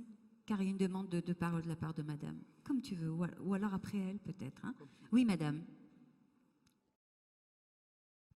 Tout d'abord, bonjour, et puis merci de l'organisation de ce forum de bioéthique. Merci au professeur Nizan. Je voulais simplement rebondir par rapport à ce que disait l'avant-dernier intervenant, qui m'a paru très intéressant. Moi, j'ai été amenée à m'intéresser aux questions transhumanistes dans le cadre d'une recherche personnelle. Je suis neuropsychologue clinicienne, technicienne de laboratoire et au chômage, dans l'ordre que vous voulez. Donc, moi, simplement, je ne vais pas faire de pub, mais je suis en train de lire ce livre. Donc c'est... Pardon, il faut dire voilà, alors, non, mais je vais vous laisser le dire, puisque c'est votre choix. Donc, c'est Libérer votre cerveau de Idriss Aberkane, qui se trouve être un génie des neurosciences. Et donc, je m'intéresse aux neurones miroirs. Je m'intéresse au transhumanisme et je m'intéresse aux thèses éventuelles de certains transhumanistes qui sont, pour ma part, que je considère pour ma part comme eugénistes. Je n'ai pas dit tous les transhumanistes. À partir de là, moi je suis née à Schiltigheim, je suis musulmane, j'enlève mon voile pour aller travailler quand je vais travailler, je dérange personne, je ne suis pas prosélyte. Nous sommes dans une nation où il est dit liberté, égalité, fraternité. À un moment donné, il faut revenir aux bases pour que ce soit clair. Nous nous sommes intéressés aux nanotechnologies, aux écrits de Varela, à l'intelligence artificielle, au réseau de neurones, aux travaux de Damasio. Cela étant dit, je rebondis sur l'intervention de monsieur Marouane, je ne sais pas, je ne me souviens plus du nom, excusez-moi. Le plus important, pour ma part, personnellement, c'est qu'on ne m'ôte pas le choix et le libre arbitre, c'est-à-dire ma liberté. C'est qu'on ne m'ôte pas le choix de mourir de ma belle mort et qu'on n'ôte pas le choix à une autre personne de se perfectionner en dehors de toute thèse eugéniste, ce qui serait un pas en arrière pour moi. Voilà, c'est tout ce que j'avais à dire. Pardon, merci. Merci à vous, madame. Merci de cet éclairage et puis de cette autre vision aussi. Est-ce qu'on a une demande de parole? Et après, je reviendrai à toi, Carsten. Oui, monsieur, vous nous accompagnez depuis le début, je crois. Oh, non, non. Je veux savoir depuis le début du forum, je veux dire. Je veux dire sur l'idée qu'il y a le lieu commun qui a été évoqué, la différence entre la jeunesse et la vieillesse. Avoir le dynamisme forcé de la jeunesse et la sclérose obligatoire de la vieillesse. Soi, Quel, à votre avis, peut être le fondement fatal et éternel de ce lieu commun? Le fondement de ce lieu commun, sclérose de la vieillesse et c'est pas une sclérose parce que dynamisme de la jeunesse. C'était une observation plus politique qu'autre chose. Évidemment, il y a dans toutes les classes d'âge, il y a des gens plus ou moins éduqués, plus ou moins avancés, plus ou moins dynamiques, plus ou moins créatifs. On peut être créatif à 90 ans encore aujourd'hui. On n'a qu'à voir les scientifiques ou les penseurs en France dans ce domaine-là. Mais bon, c'est juste une observation socio-politique en général. Plus le temps passe, j'observe, je dis plus on a tendance à être conservateur, je l'observe sur moi-même en plus, pourtant je n'ai pas 90 ans. Plus le temps passe, plus on est conservateur. Plus le temps passe, plus en moyenne, c'est toujours pareil. Moi je raisonne en gaussienne. Moi je raisonne toujours en gaussienne. À un moment donné, on fait une généralité parce qu'on pense que la gaussienne se déplace vers la droite ou vers la gauche. Bon, en moyenne, on a tendance à être plus prudent. Regardez l'histoire du vote du Brexit en Angleterre. Elle a été analysée d'un point de vue socio-démo, c'est clair, net et précis. On le voit. C'est pareil aux États-Unis. C'est un peu moins marqué aux États-Unis sur les dernières élections. Mais le Brexit, c'est clairement ça. Il y a une tendance au repli sur soi. C'est une tendance. Voilà, on l'observe dans les chiffres. Après, vous êtes libre et heureusement qu'il y a tout pour faire un monde et heureusement qu'il y a des seniors qui sont très dynamiques, qui changent la société, qui pensent aux autres générations. Voilà, on pense aussi beaucoup à la fameuse génération des baby-boomers par rapport aux plus jeunes aujourd'hui. Il y a un décalage encore aujourd'hui qui se manifeste. Et il se manifeste aussi sur la répartition de la richesse. Il se manifeste à tout point de vue. Bon. Est-ce que vous me permettriez de... Je suis très pratique, moi. Oui. Alors, oui, Vincent Grégoire Delory. Rapprochez-vous du micro si vous souhaitez. Pardon, j'aurais voulu simplement rebondir. Vous parliez, chère madame, de notre devise républicaine, liberté, égalité, fraternité. Et c'est vrai que la logique est très intéressante. 3 mots, un en premier, un second, un troisième. On a l'impression que le premier fonde les 2 autres. Il est vrai que liberté, égalité, fraternité. Liberté, égalité, c'est garanti éventuellement par la loi. La fraternité est une posture morale. Et je pense qu'effectivement, l'idée que nous pouvons avoir dans ces débats, c'est de se poser la question si le mot fraternité ne devait pas passer en premier de notre devise républicaine. Car enfin, si on plaçait fraternité, égalité ou liberté, je pense que ça changerait beaucoup de choses. Et jusqu'à y compris sur le débat que nous avons effectivement dans la relation à l'autre, où est-ce que c'est la fraternité, c'est la relation, ou est-ce que c'est la seule liberté on va dire, de chacun. Et ça, c'est extrêmement intéressant, c'est de voir un petit peu comment, justement, même les mots tels qu'ils sont perçus peuvent avoir dans leur ordre un sens implicite. J'aimerais bien la récupérer. Mais ça me permet de faire une petite remarque quand même au passage. Vous êtes la seule femme qui est intervenue depuis que nous avons démarré il y a 1h30, 2 heures. Et non, mais en tant que tel, c'est un vrai sujet.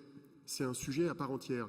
Quand on regarde le courant transhumanisme, quand on regarde ce qui se passe dans les nouvelles technologies aujourd'hui, quand on regarde combien il y a de spécialistes dans l'intelligence artificielle, dans la robotique, qu'est-ce qu'on constate? Combien il y a d'entrepreneurs dans ces sujets-là? On constate que c'est à 90% des hommes, dans le monde entier. Et alors vous dites oui, peut-être non, mais c'est observable, c'est un phénomène observable. Et donc une question sociale qui se pose, c'est est-ce que le monde qui se prépare est un monde qui est produit par des hommes, mais qui va s'imposer à l'ensemble de la société, ou est-ce que c'est un monde où on aura quand même un peu plus de diversité aussi de ce point de vue-là? Et si on a un monde uniquement masculin, je ne suis pas sûr que ce soit un monde bien équilibré. C'est une question que je pose, en tout cas une interrogation que j'ai sur la manière dont ce monde se prépare. Voilà. Vous n'avez pas l'air d'être d'accord, mais... voilà. Bonjour. Alors moi, je voulais revenir au tout début de cette conférence. Vous disiez que l'existence sans corps n'était pas quelque chose de souhaitable et que ce qui nous porte aujourd'hui, c'est notre corps. Et je me posais la question si ce n'était pas déjà une pensée qui appartient aujourd'hui au passé. C'est-à-dire que de se dire que demain, l'humain n'aurait plus de corps, ce serait se rapprocher d'une idée, et cette idée, finalement, serait Dieu, entre guillemets. Je m'explique.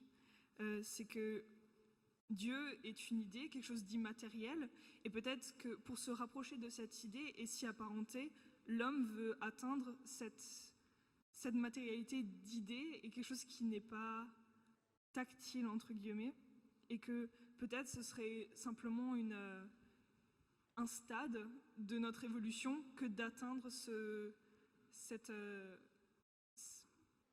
état de non physique, en fait. Carsten Lemkeler, est-ce que tu penses c'est une question pour toi? Je suis là.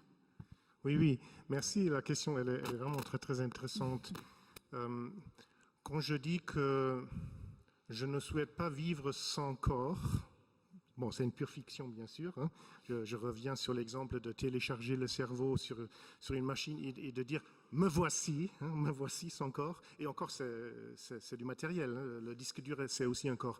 Mais donc, en refusant cette idée-là, je ne le fais pas dans un intérêt de sauvegarder Dieu, de garder Dieu comme le seul être sans matière, hein, parce que dans la théologie, on a toujours dit Dieu n'est pas corporel. C'est pas du tout mon but de dire bon, l'homme est dans un orgueil, dans une hybris incroyable, s'érige en Dieu. Ça, c'est pas du tout mon argument.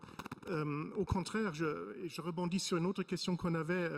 À quoi a-t-on encore besoin de Dieu si on peut tout faire, même guérir les maladies? Si notre Dieu est un Dieu bouche-trou, il vaut mieux le laisser tomber. Dieu n'est là que pour boucher les trous, et qui d'ailleurs sont toujours en retrait. C'est vrai que la technique nous permet de plus en plus de faire les choses sans Dieu. Et donc un Dieu bouche-trou, il vaut mieux le laisser tomber. Et donc je ne suis pas du tout dans cette logique-là. Quand j'ai dit que l'être humain a besoin de son corps, c'était plutôt l'idée, mais vous pouvez bien sûr dire que c'est une idée de hier, que c'est le corps qui est, si je puis dire, la plateforme qui permet tout, qui permet les relations. Les relations passent par le corps, par les gestes, par les caresses. Le langage passe par la bouche. Donc notre existence est tellement corporelle, aussi le plaisir passe par le corps, que pour moi, il serait un appauvrissement vraiment grave que de n'avoir que le plaisir intellectuel qui existe aussi, bien évidemment, je ne le mets pas en question. Donc j'étais plutôt sur une idée anthropologique très générale. Je ne souhaite pas être un individu sans corps.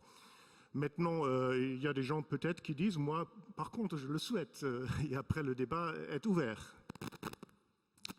Alors, il y a monsieur, puis après, il y a encore une demande de parole ici à gauche. Oui, Arnaud, voilà. Vous avez posé la question... Pardon, excusez-moi. Voilà. La valeur de la vie, il me semble, est due à sa fragilité et à sa finitude. Si l'on augmente, comme de beaucoup de choses, la valeur est due à cette rareté. Si on augmente indéfiniment la vie, quelle va être sa valeur? Et de l'autre côté, le problème technologique posé, vous l'avez dit, c'est une question d'argent. On va dépenser de plus en plus d'argent pour quelque chose qui, du fait même qu'il n'y aura plus de rareté, que c'est indéfini, on aura peut-être un ressenti, n'aura plus de valeur. Quelle est la valeur d'une vie indéfiniment prolongée? Voilà, c'est ma question. Moi, je retourne la question sous un autre angle, qui est que aujourd'hui, une partie des thèses de la singularité et du transhumanisme sont basées sur ce qu'on appelle les théories de l'exponentielle, qui considèrent que les progrès technologiques sont exponentiels dans toutes les dimensions, notamment au niveau de la miniaturisation, et donc la puissance des ordinateurs va continuer à augmenter indéfiniment, et que tout va aller très bien, et qu'on va pouvoir faire ça encore un siècle, 2 siècles, 3 siècles. On oublie souvent une équation simple, qui est une équation énergétique. C'est-à-dire que plus on va vouloir rajouter d'ordinateurs émulant le cerveau humain, plus on va vouloir transmettre de la puissance à ces machines, eh bien plus ces machines vont consommer. D'ailleurs, on le voit déjà aujourd'hui, toujours pareil, le présent. Dans les pays occidentaux, l'électricité que vous dépensez dans les foyers pour vos outils numériques dépasse 10%. Et c'était quelques pourcents il y a quelques dizaines d'années. Donc on est déjà dans cette dimension où le numérique consomme de l'énergie. Et on oublie toujours un élément, je pense, dans ces débats-là, c'est un truc qui s'appelle la planète, l'environnement, l'énergie, les sources d'énergie, les énergies renouvelables, le futur du vivant dans sa globalité au-delà de l'homme. Donc moi, je me pose une question de temporalité entre la vitesse à laquelle ces progrès donc, technologiques vont se produire, et puis en parallèle, la vitesse à laquelle on va guérir notre planète. Et ma grande question, ma grande interrogation, c'est on a intérêt à se dépêcher. Parce que sinon, on risque de bousiller la planète avant d'avoir réussi à faire toutes les histoires qu'on nous raconte sur le transhumanisme ou la singularité. Donc il y a une question d'ordre. Et puis il y a un troisième ordre, alors que je trouve passionnant, on n'en a pas parlé, mais ça fait partie d'ailleurs des thèses de Kurzweil que je trouve très intéressantes, c'est de sortir de notre côté terrestre. Et dans les thèses de la singularité, il y en a une qui est extraordinaire, c'est la thèse de la conquête de l'univers.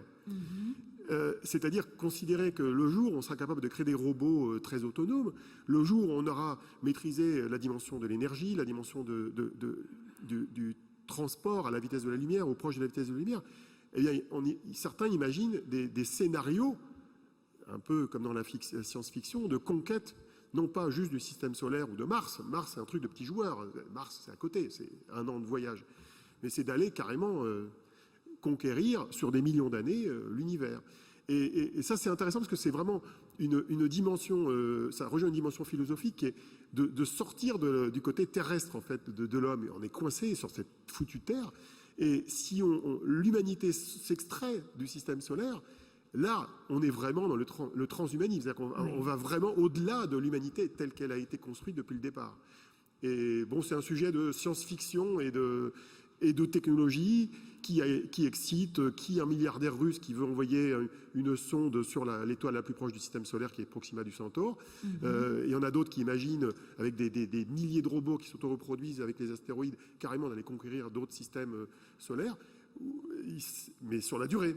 Donc c'est pour ça qu'on a intérêt à se dépêcher à résoudre nos problèmes sur la planète, parce que sinon, de toute façon, tout ça n'aura aucun sens. Alors, j'ai vu, je ne sais pas si c'est Timothée ou Mathieu prendre... Oui, allez-y. Et puis, je vous donne la parole, monsieur. J'aimerais réagir sur ce que disait monsieur par rapport à la valeur de la vie. Que vaut la vie au final? Qu'est-ce qui nous maintient en vie? À mon avis, ce qui nous maintient en vie, c'est la peur de mourir. Tant qu'on n'a plus peur de mourir, on veut rester en vie, mais enfin, non. Tant qu'on n'a plus peur de mourir... Attends, faut que je formule dans ma tête.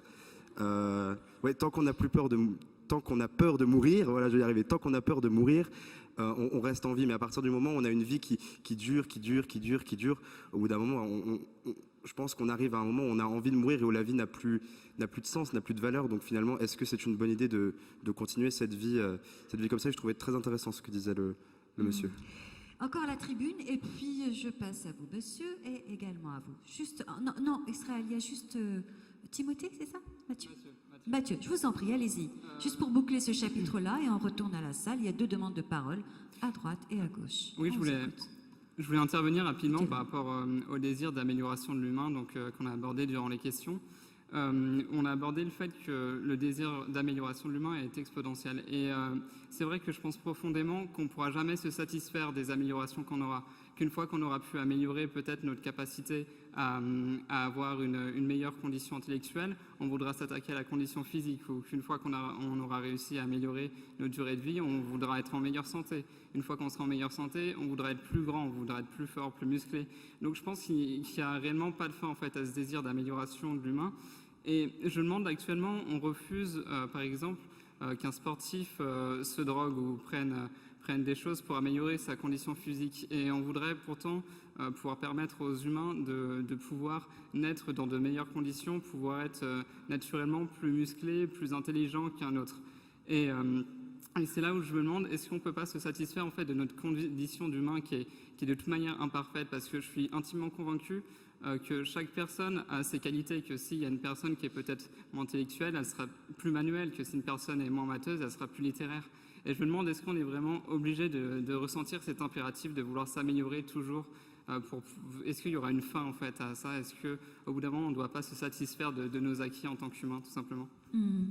Merci pour ces réflexions. Monsieur, merci de votre patience. Bonjour, je suis Raphaël Marais. Pour continuer en fait dans toujours cette recherche de toujours plus, en fait ma question c'est comment les personnes qui sont au pouvoir actuellement, les personnages politiques, mais aussi les grandes entreprises qui actuellement notre mode de fonctionnement économique est basé quand même sur ces grandes entreprises. Donc en fait, comment ces grandes entreprises et comment le pouvoir politique va s'approprier ces améliorations en fait qu'on peut apporter à notre vie.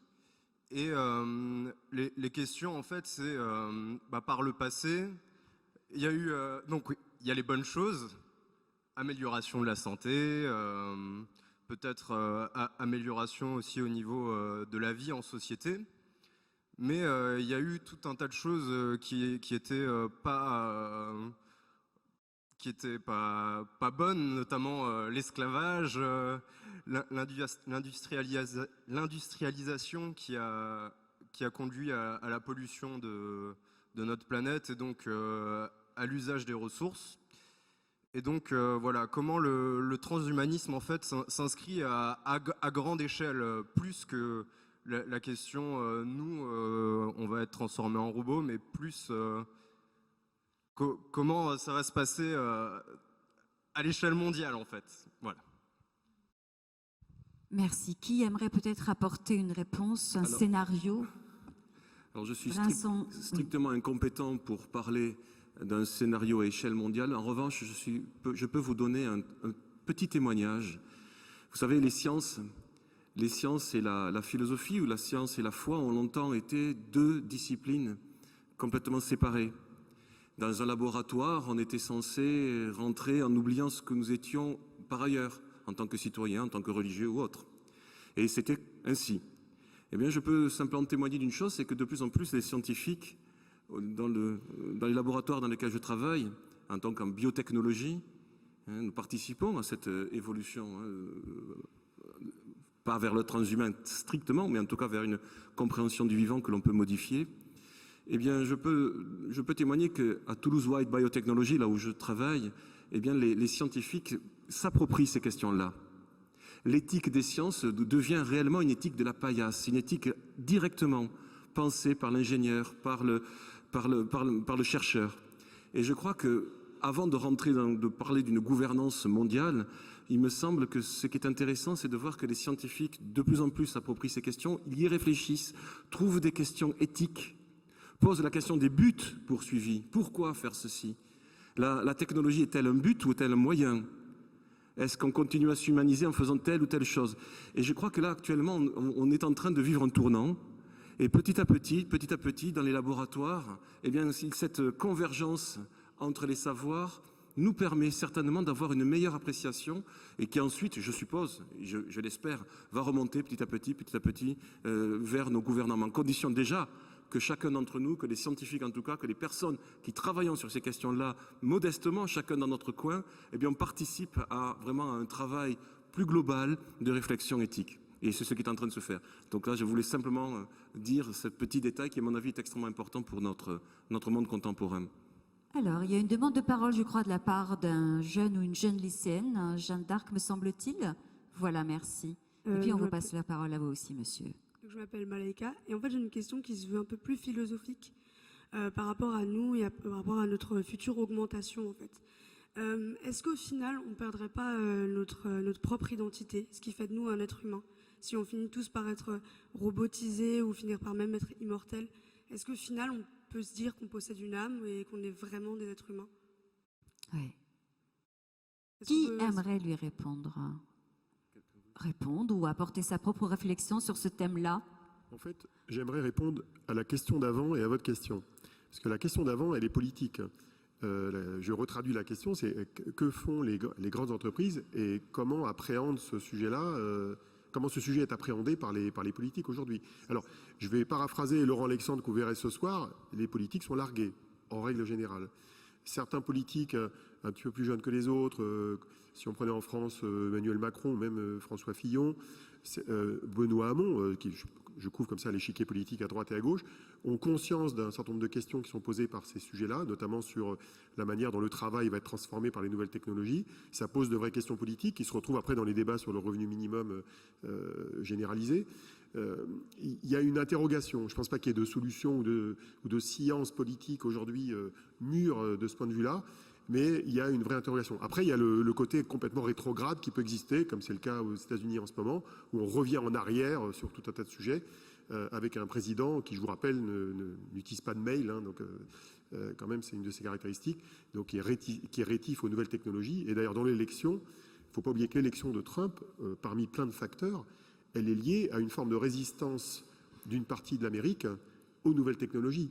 Oui. Alors c'est une résistance multiforme, mais c'est une résistance. Et donc en fait, ce que je ressens moi dans le futur politique, notamment aux États-Unis là dans les années qui viennent, c'est une opposition qui va être de plus en plus marquée entre, en gros, les technoprophètes et les industriels numériques de la Silicon Valley, les Google, les fameux GAFA, et les utilisateurs et l'écosystème de start-up qui est autour, et puis une partie de l'Amérique qui se dit ces gens-là vont nous piquer notre boulot, ils vont nous automatiser les boulots, et on ne comprend pas ce qui se passe et on veut y résister. Et aujourd'hui, on n'en est qu'au début, et je pense qu'il y a un début de conflit potentiel entre, en gros, la technologie et le reste du monde qui peut résister à cette mécanique un petit peu infernale qui est enclenchée. Alors, les grandes entreprises, il y a grandes entreprises et grandes entreprises. Il y a les grandes entreprises du monde du numérique qui sont un peu à l'origine de certains de ces développements-là, Google étant une des plus connues. Et puis il y a les entreprises dites traditionnelles qui, aujourd'hui, quand on utilise le jargon français du moment, font de la transformation digitale. En gros, elles numérisent la relation avec les clients, elles automatisent un peu leurs procédés, mais elles ne sont pas du tout dans le transhumanisme ou la singularité. Elles sont dans, en gros, le rattrapage d'un retard économique par rapport à certains de nos concurrents ou d'autres entreprises, d'autres secteurs. Alors, j'ai une demande de parole ici. Je vais vous passer le micro, monsieur. Merci. Oui, j'ai pas répondu Bonjour. à la deuxième question, je suis désolé. Alors moi, je voudrais rajouter quelques aspects au débat dans la catégorie de la biologie et de la philosophie. C'est-à-dire qu'ici, dans le forum de bioéthique, on a besoin de développer tous les aspects possibles et de garder à l'esprit un certain nombre de points. Notamment, l'être humain est un être pensant, mais c'est un être pensant arbitraire. Il est le produit d'un certain nombre de processus biologiques très complexes qu'on peut analyser, comme par exemple en psychologie évolutive, en cybernétique, et on peut comprendre pourquoi on pense ce qu'on pense, qui n'est pas anodin. Est-ce qu'on peut se demander, est-ce qu'on peut faire confiance à ce qu'on pense aujourd'hui et maintenant, en fonction de notre culture, en fonction du fait que nous sommes un animal social? Est-ce que ce qu'on pense aujourd'hui à 17 ans, ça sera la même chose que ce qu'on pensera 20 ans plus tard, une fois qu'on aura fait des études, etc. Donc tout ce qu'on pense et nos convictions les plus intimes est-ce qu'on ne doit pas les mettre en suspens à chaque étape de ce débat, en particulier quand on pense à redéfinir l'humain, notamment quand on pense à la notion de liberté. Un être humain, il a été sélectionné pour ne pas avoir toutes les libertés possibles. L'essentiel des fonctions du cerveau, c'est aussi de nous guider vers telle ou telle action. Le cerveau, à la base, n'est pas un outil de liberté. Le libre arbitre, dans sa définition la plus totale, viole toutes les lois de la physique. C'est toujours quelque chose auquel on a du mal à se faire, mais globalement, la liberté pure n'a aucun sens. En tout cas, pas d'un point de vue scientifique. Du coup, ce que je pense, c'est qu'il est important de garder à l'esprit que ce qu'on pense maintenant et toutes nos convictions doivent peut-être être mises en suspens à chaque étape du raisonnement. Et surtout, est-ce qu'on peut faire confiance à ce qu'on pense soi-même, même en tant qu'expert d'un domaine, alors qu'on n'est pas forcément, personne ne peut être expert de tous les domaines en même temps. Donc de suspendre son jugement. Voilà, donc je voulais juste rappeler ces points-là. Merci. Merci à vous. Merci. Est-ce que vous souhaitez ce que vous dites, il y a une réaction, oui. Ce que vous dites est très bien documenté dans un livre que je suis en train de terminer, qui s'appelle Homo Deus, d'un certain Yuval Harari, qui avait écrit Homo Sapiens juste avant, et il décrit ça en vulgarisant la question, qui est de dire oui, nous ne sommes que des algorithmes, enfin c'est une vision des choses, hein. Nous ne sommes que de la physique et des algorithmes, et le vrai libre arbitre au niveau moléculaire, il n'existe pas, on est conditionné par notre environnement, quoi qu'on fasse. Maintenant, on a la chance d'être quand même relativement sophistiqué, ce qui permet d'avoir un petit peu de nuance par rapport à ça. Mais oui, si on a une vision mécanistique et solutionniste des choses, nous ne sommes que des algorithmes ambulants gouvernés par les lois de la physique. Oui. Bon. Alors, pardon, Carsten, j'avais juste une demande de parole. Je sais plus. Voilà, on vous écoute. Après, c'est toi. Vous dites. Ici, dans ce forum, on se pose beaucoup de questions qui sont philosophiques, améliorer l'humain, le futur, etc. Et vous dites qu'il faut qu'on mette nos convictions personnelles de côté et émettre un raisonnement sur des questions philosophiques. Mais comment est-ce qu'on peut émettre ce raisonnement si on n'implique pas à l'intérieur nos propres convictions? Enfin, pour moi, ça me paraît compliqué de pouvoir émettre justement cette réflexion sur le futur en mettant de côté ce qu'on pense. Enfin, pour moi, ça me paraît compliqué. Carsten Lemkuler. Oui, on a un tout petit peu oublié la question de la jeune dame qui a posé la question sur l'âme et sur si nous sommes tous sur les ordinateurs, quelle est notre personne, etc. Et j'aimerais juste rappeler que dans les années 80, je pense, peut-être même avant, le célèbre philosophe Popper a écrit un ouvrage ensemble avec M. Eccles, un scientifique, The Self and its Brain, donc le soi et son cerveau. Et dans cet ouvrage, il a donc opté, ensemble avec Eccles, pour une vision dualiste de l'être humain. Donc nous ne sommes pas seulement un corps, mais il y a un soi, une personne, vous pouvez prendre le terme qui vous plaît le plus, qui se sert de son cerveau. Et je trouve que nous sommes là vraiment face à une option. Donc il faut choisir entre une vision moniste où vous dites « moi je suis le résultat » de tout ce qui se fait sur le plan électrique et chimique dans mon cerveau. Là, ça, c'est une vision moniste. Et vous dites, les vieux termes âme, personne, ce sont des belles descriptions pour décrire ce qui se passe chimiquement dans mon cerveau. Ou vous dites, je suis un je suis une personne. Ou peut-être avec ce vieux terme, j'ai une âme et elle se sert de mon cerveau, etc. Et ces deux options sont discutées depuis toujours dans l'histoire de la philosophie et de la théologie. Et je pense que chacun doit un petit peu se positionner face à ce débat. Pour moi, je m'inscris dans la théologie, dans la tradition théologique. Ce serait clairement une vision dualiste, mais qui n'est pas son problème. Parce qu'on vient tout de suite avec la question, mais où est l'embrayage, on dit, comme dans la voiture, donc comment connecter cette âme à son corps. Donc il y a beaucoup de questions. On a fait d'ailleurs un forum là-dessus il y a 2-3 ans sur le cerveau où on a discuté. Où se trouve l'âme? Voilà. Est-ce qu'elle est dans le cerveau, dans le corps, effectivement, en 2013. Alors juste, je ne sais plus si c'est le lycée Jeanne d'Arc encore. Oui, on vous écoute et je reviens à vous, Marc Roux. Alors bonjour. Donc je fais moi aussi partie du lycée Jeanne d'Arc dont les deux témoins font aussi partie. Et j'aurais une question plutôt d'ordre religieux, je dirais, donc pour rebondir sur cet aspect du débat. Donc, faudrait pas oublier que certaines personnes sont assez effrayées, en fait, de la religion et de ses aspects, et que tout en considérant les technoprophètes ainsi que leurs idées comme étant une sorte de religion, il y aurait aussi des extrémistes de l'autre côté, c'est-à-dire anti-technoprophètes, et qui, eux, prôneraient des idées, je dirais, beaucoup plus contraires. Et est-ce que cela pourrait conduire à une, entre guillemets, autre guerre de religion? Ouais. Ah, ça laisse bouche bée, n'est-ce pas? Qui aimerait répondre à... C'est un peu ce que j'évoquais là pour Voilà. les États-Unis. On est déjà dans une guerre de religion. Elle a déjà commencé. Elle a déjà commencé.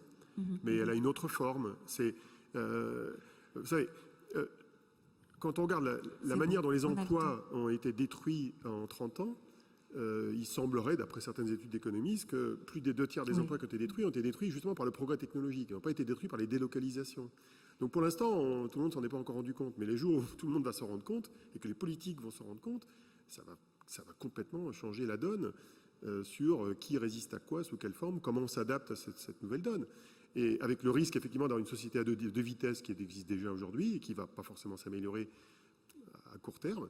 Et c'est une vraie question aujourd'hui. Elle apparaît. Et pourtant, je ne suis pas philosophe. Moi, je raisonne plus à l'échelle politique qu'à l'échelle philosophique. Mais Alors, Vincent Grégoire Delory, alors juste une petite promesse pour le public qui nous regarde et qui nous suit depuis la salle. On va avoir les noms qui vont s'afficher. Donc, on est en train de préparer tout ça. Petit à petit, ça va venir. Hein. On vous écoute et puis je reviens à vous. Merci. Il me semble qu'il y a un lien entre les questions de l'identité et la question que vous venez de poser. En effet, quand je dis je suis, ça paraît simple, mais en fait, c'est d'une complexité extraordinaire. Suis-je moi-même, par exemple, de l'ADN? Vous savez, quand en 1953, on a découvert la structure de l'ADN, on a dit, bon, c'est une sorte de molécule magique, tout est dedans. Je suis moi-même donc un programme. Je suis programmé pour ceci, je suis programmé pour cela. Puis on s'est rendu compte que c'était beaucoup plus compliqué. On s'est rendu compte que finalement c'est plus proche du code que du programme. Ce sont des lettres qui peuvent être interprétées différemment selon la période de notre vie, selon le moment de notre vie. Nous avons cette plasticité qui fait que quand je dis je suis, quand j'existe avec mes caractéristiques, eh bien je me modifie moi-même d'une certaine manière. Ma personne change, je me construis toujours. La religion. Trouver, penser, une âme. Vous en parliez à l'instant, on peut se penser corps, uniquement corps, réductionnisme de type mécaniste. Il n'y a rien d'autre que mon corps, que de la matière. On peut avoir une forme de rapport, de bipartition anthropologique, corps, esprit pensant, corps. Mais on peut avoir aussi une tripartition, corps, âme, esprit. C'est-à-dire que la question du transhumanisme n'épuise pas la question de Dieu. La question du transhumanisme n'épuise en aucun cas la question de l'âme et de la personne. Autrement dit, guerre de religion, je ne crois pas, car la religion ne se place pas sur ce sujet-là. La religion ne se place pas sur la question de la pure matière, elle se place sur la question de l'âme, en particulier, mais le corps étant lui-même porteur, le corps étant lui-même magnifié. Donc je crois que si guerre de religion il y a, je ne vois pas trop où est-ce qu'elle pourrait se situer. Peut-être des guerres économiques, des choses comme ça, mais profondément, je crois que le transhumanisme, la question que vous posez, et la question qui a été posée tout à l'heure au fond de la salle, est précisément une question d'identité. Qui suis-je? Qui suis-je dans mon corps, dans la matière, dans l'ADN, dans ce que je suis, ce que je représente, ce que je disais tout à l'heure? Qui suis-je en relation avec l'autre? Et aussi, ne l'oublions pas, pourquoi pas, en relation à Dieu. Et c'est ainsi que tout cet ensemble-là, corps, âme, esprit, construit cet humain en devenir, cette personne humaine. Et je crois que là-dessus, je ne vois pas en quoi il pourrait y avoir une guerre de religion. Marc Roux. Merci. Je suis intervenu tout à l'heure de manière tout à fait générale. Maintenant, peut-être, je vais essayer, si vous voulez, de donner un point de vue transhumaniste, sur cette question qui traverse, me semble-t-il, un petit peu tous nos échanges depuis déjà peut-être bien 2 heures, à savoir la place du corps, en effet, d'un point de vue transhumaniste, et peut-être donner un éclairage rapide sur les transhumanistes ou des transhumanismes. Pour la grande majorité des transhumanistes dans le monde, il faut dire ça correspond essentiellement au monde occidental, hein, le monde asiatique, Chine, Japon, Inde, ne se posent pas exactement les questions que nous nous posons. On a dit tout à l'heure, par exemple, les objets peuvent avoir une âme, donc il n'y a aucun problème qu'on puisse vivre et que les robots aient une personne. Pour donc le transhumanisme qui existe essentiellement dans le monde occidental, le point de vue philosophiquement matérialiste, c'est au moins 60 à 70% donc des gens qui se réclament du transhumanisme. Si on regarde en Europe et encore plus précisément en France, c'est sans doute 80 ou 95% des gens qui se réclament du transhumanisme en France qui se réclament d'une pensée philosophique matérialiste, essentiellement moniste. Du coup, ça amène à dire que les conceptions ou les critiques parfois qui amènent à dire que les transhumanistes nous proposeraient de nous débarrasser du corps, que les transhumanistes auraient une véritable haine du corps, eh bien, de point de vue de tous ces transhumanistes qui sont très largement majoritaires, c'est juste absurde. Parce qu'il y a nécessairement un corps ou un autre. Peut-être pas exactement le corps que nous connaissons aujourd'hui, peut-être dans très très très longtemps, en espérant que l'humanité continue à exister, un corps peut-être très différent de ce que nous connaissons aujourd'hui, mais un corps sous une forme ou sous une autre. Et ça a plusieurs conséquences tout à fait importantes dans nos réflexions. Donc, un, il ne peut pas y avoir de haine véritablement du corps, sinon, enfin, il reste le suicide, c'est tout.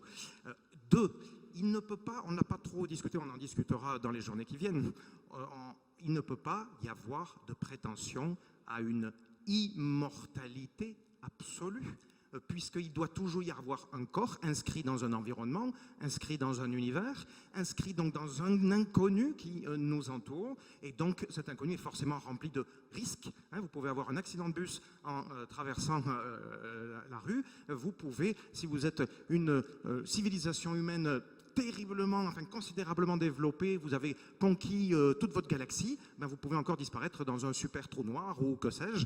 L'inconnu reste indéfini et donc vous n'avez jamais de certitude sur votre devenir. Même en vous projetant dans la plus extraordinaire des science-fiction, l'angoisse existentielle, à mon avis, ne disparaît jamais.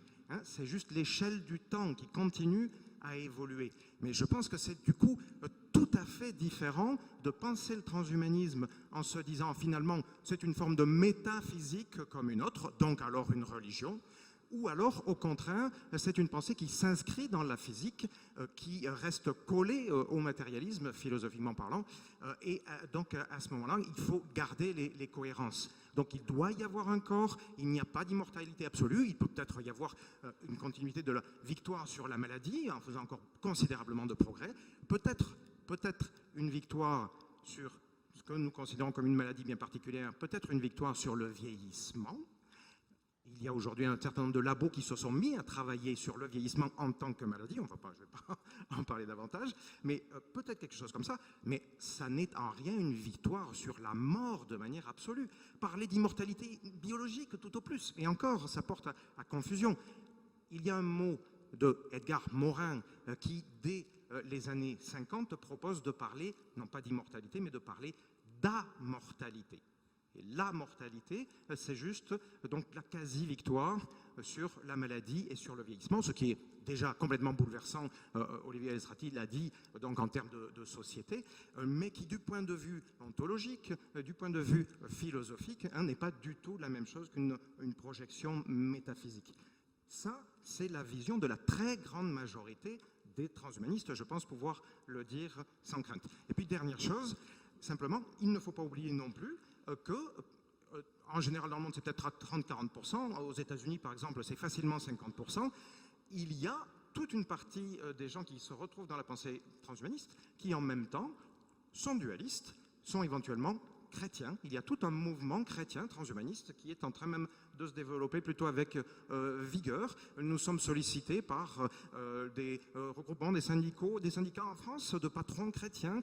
Je sors d'une conférence avec des protestants qui s'intéressent véritablement à la pensée transhumaniste, ce qui signifie pour moi, juste, et c'est ça que je trouve intéressant, qu'il y a au minimum un dialogue possible entre les pensées religieuses en général et le transhumanisme, mais même qu'il qu'il peut probablement y avoir une interprétation chrétienne du transhumanisme. Oui, mais merci pour ce point de vue. C'est pour ça que tout à l'heure, lorsque nous avons ouvert ce forum de bioéthique, j'avais bien précisé, j'avais bien parlé d'un courant de pensée, et c'est pour philosophique ou autre. À nous de voir chacun comme il peut le comprendre et le saisir. À vous aussi de nous l'expliquer. C'est pour ça aussi que nous posons la question au cours de cette semaine. Est-ce que c'est une nouvelle forme d'humanisme? Est-ce que c'est parce qu'il est le produit de la fin des idéologies? C'est tout ça qui est important, effectivement. Et même en politique, il y a également une ambition, en tout cas une introduction du courant transhumaniste. J'aimerais juste, avant qu'on se sépare, donc on va reprendre à 13h. Et nous allons prendre, 14h, pardon, nous allons prendre l'habitude, ah oui, on est sur le pont depuis 7h, donc on ne sait plus à quelle heure on est. Donc nous allons prendre toujours l'habitude de nous peut-être mettre 15 minutes, 10 minutes entre les tables rondes, comme vous le savez. Nous l'avons affiché. Le panneau en bas, en principe, dans 1 heure, il y a tout le programme dessus. Et cela vous permettra également de pouvoir bouger. Ce que nous pouvons vous dire, c'est que vraiment merci à vous d'être là lundi à 11h avec cette pluie, d'être là aussi nombreux. Merci à tous les intervenants. Voilà.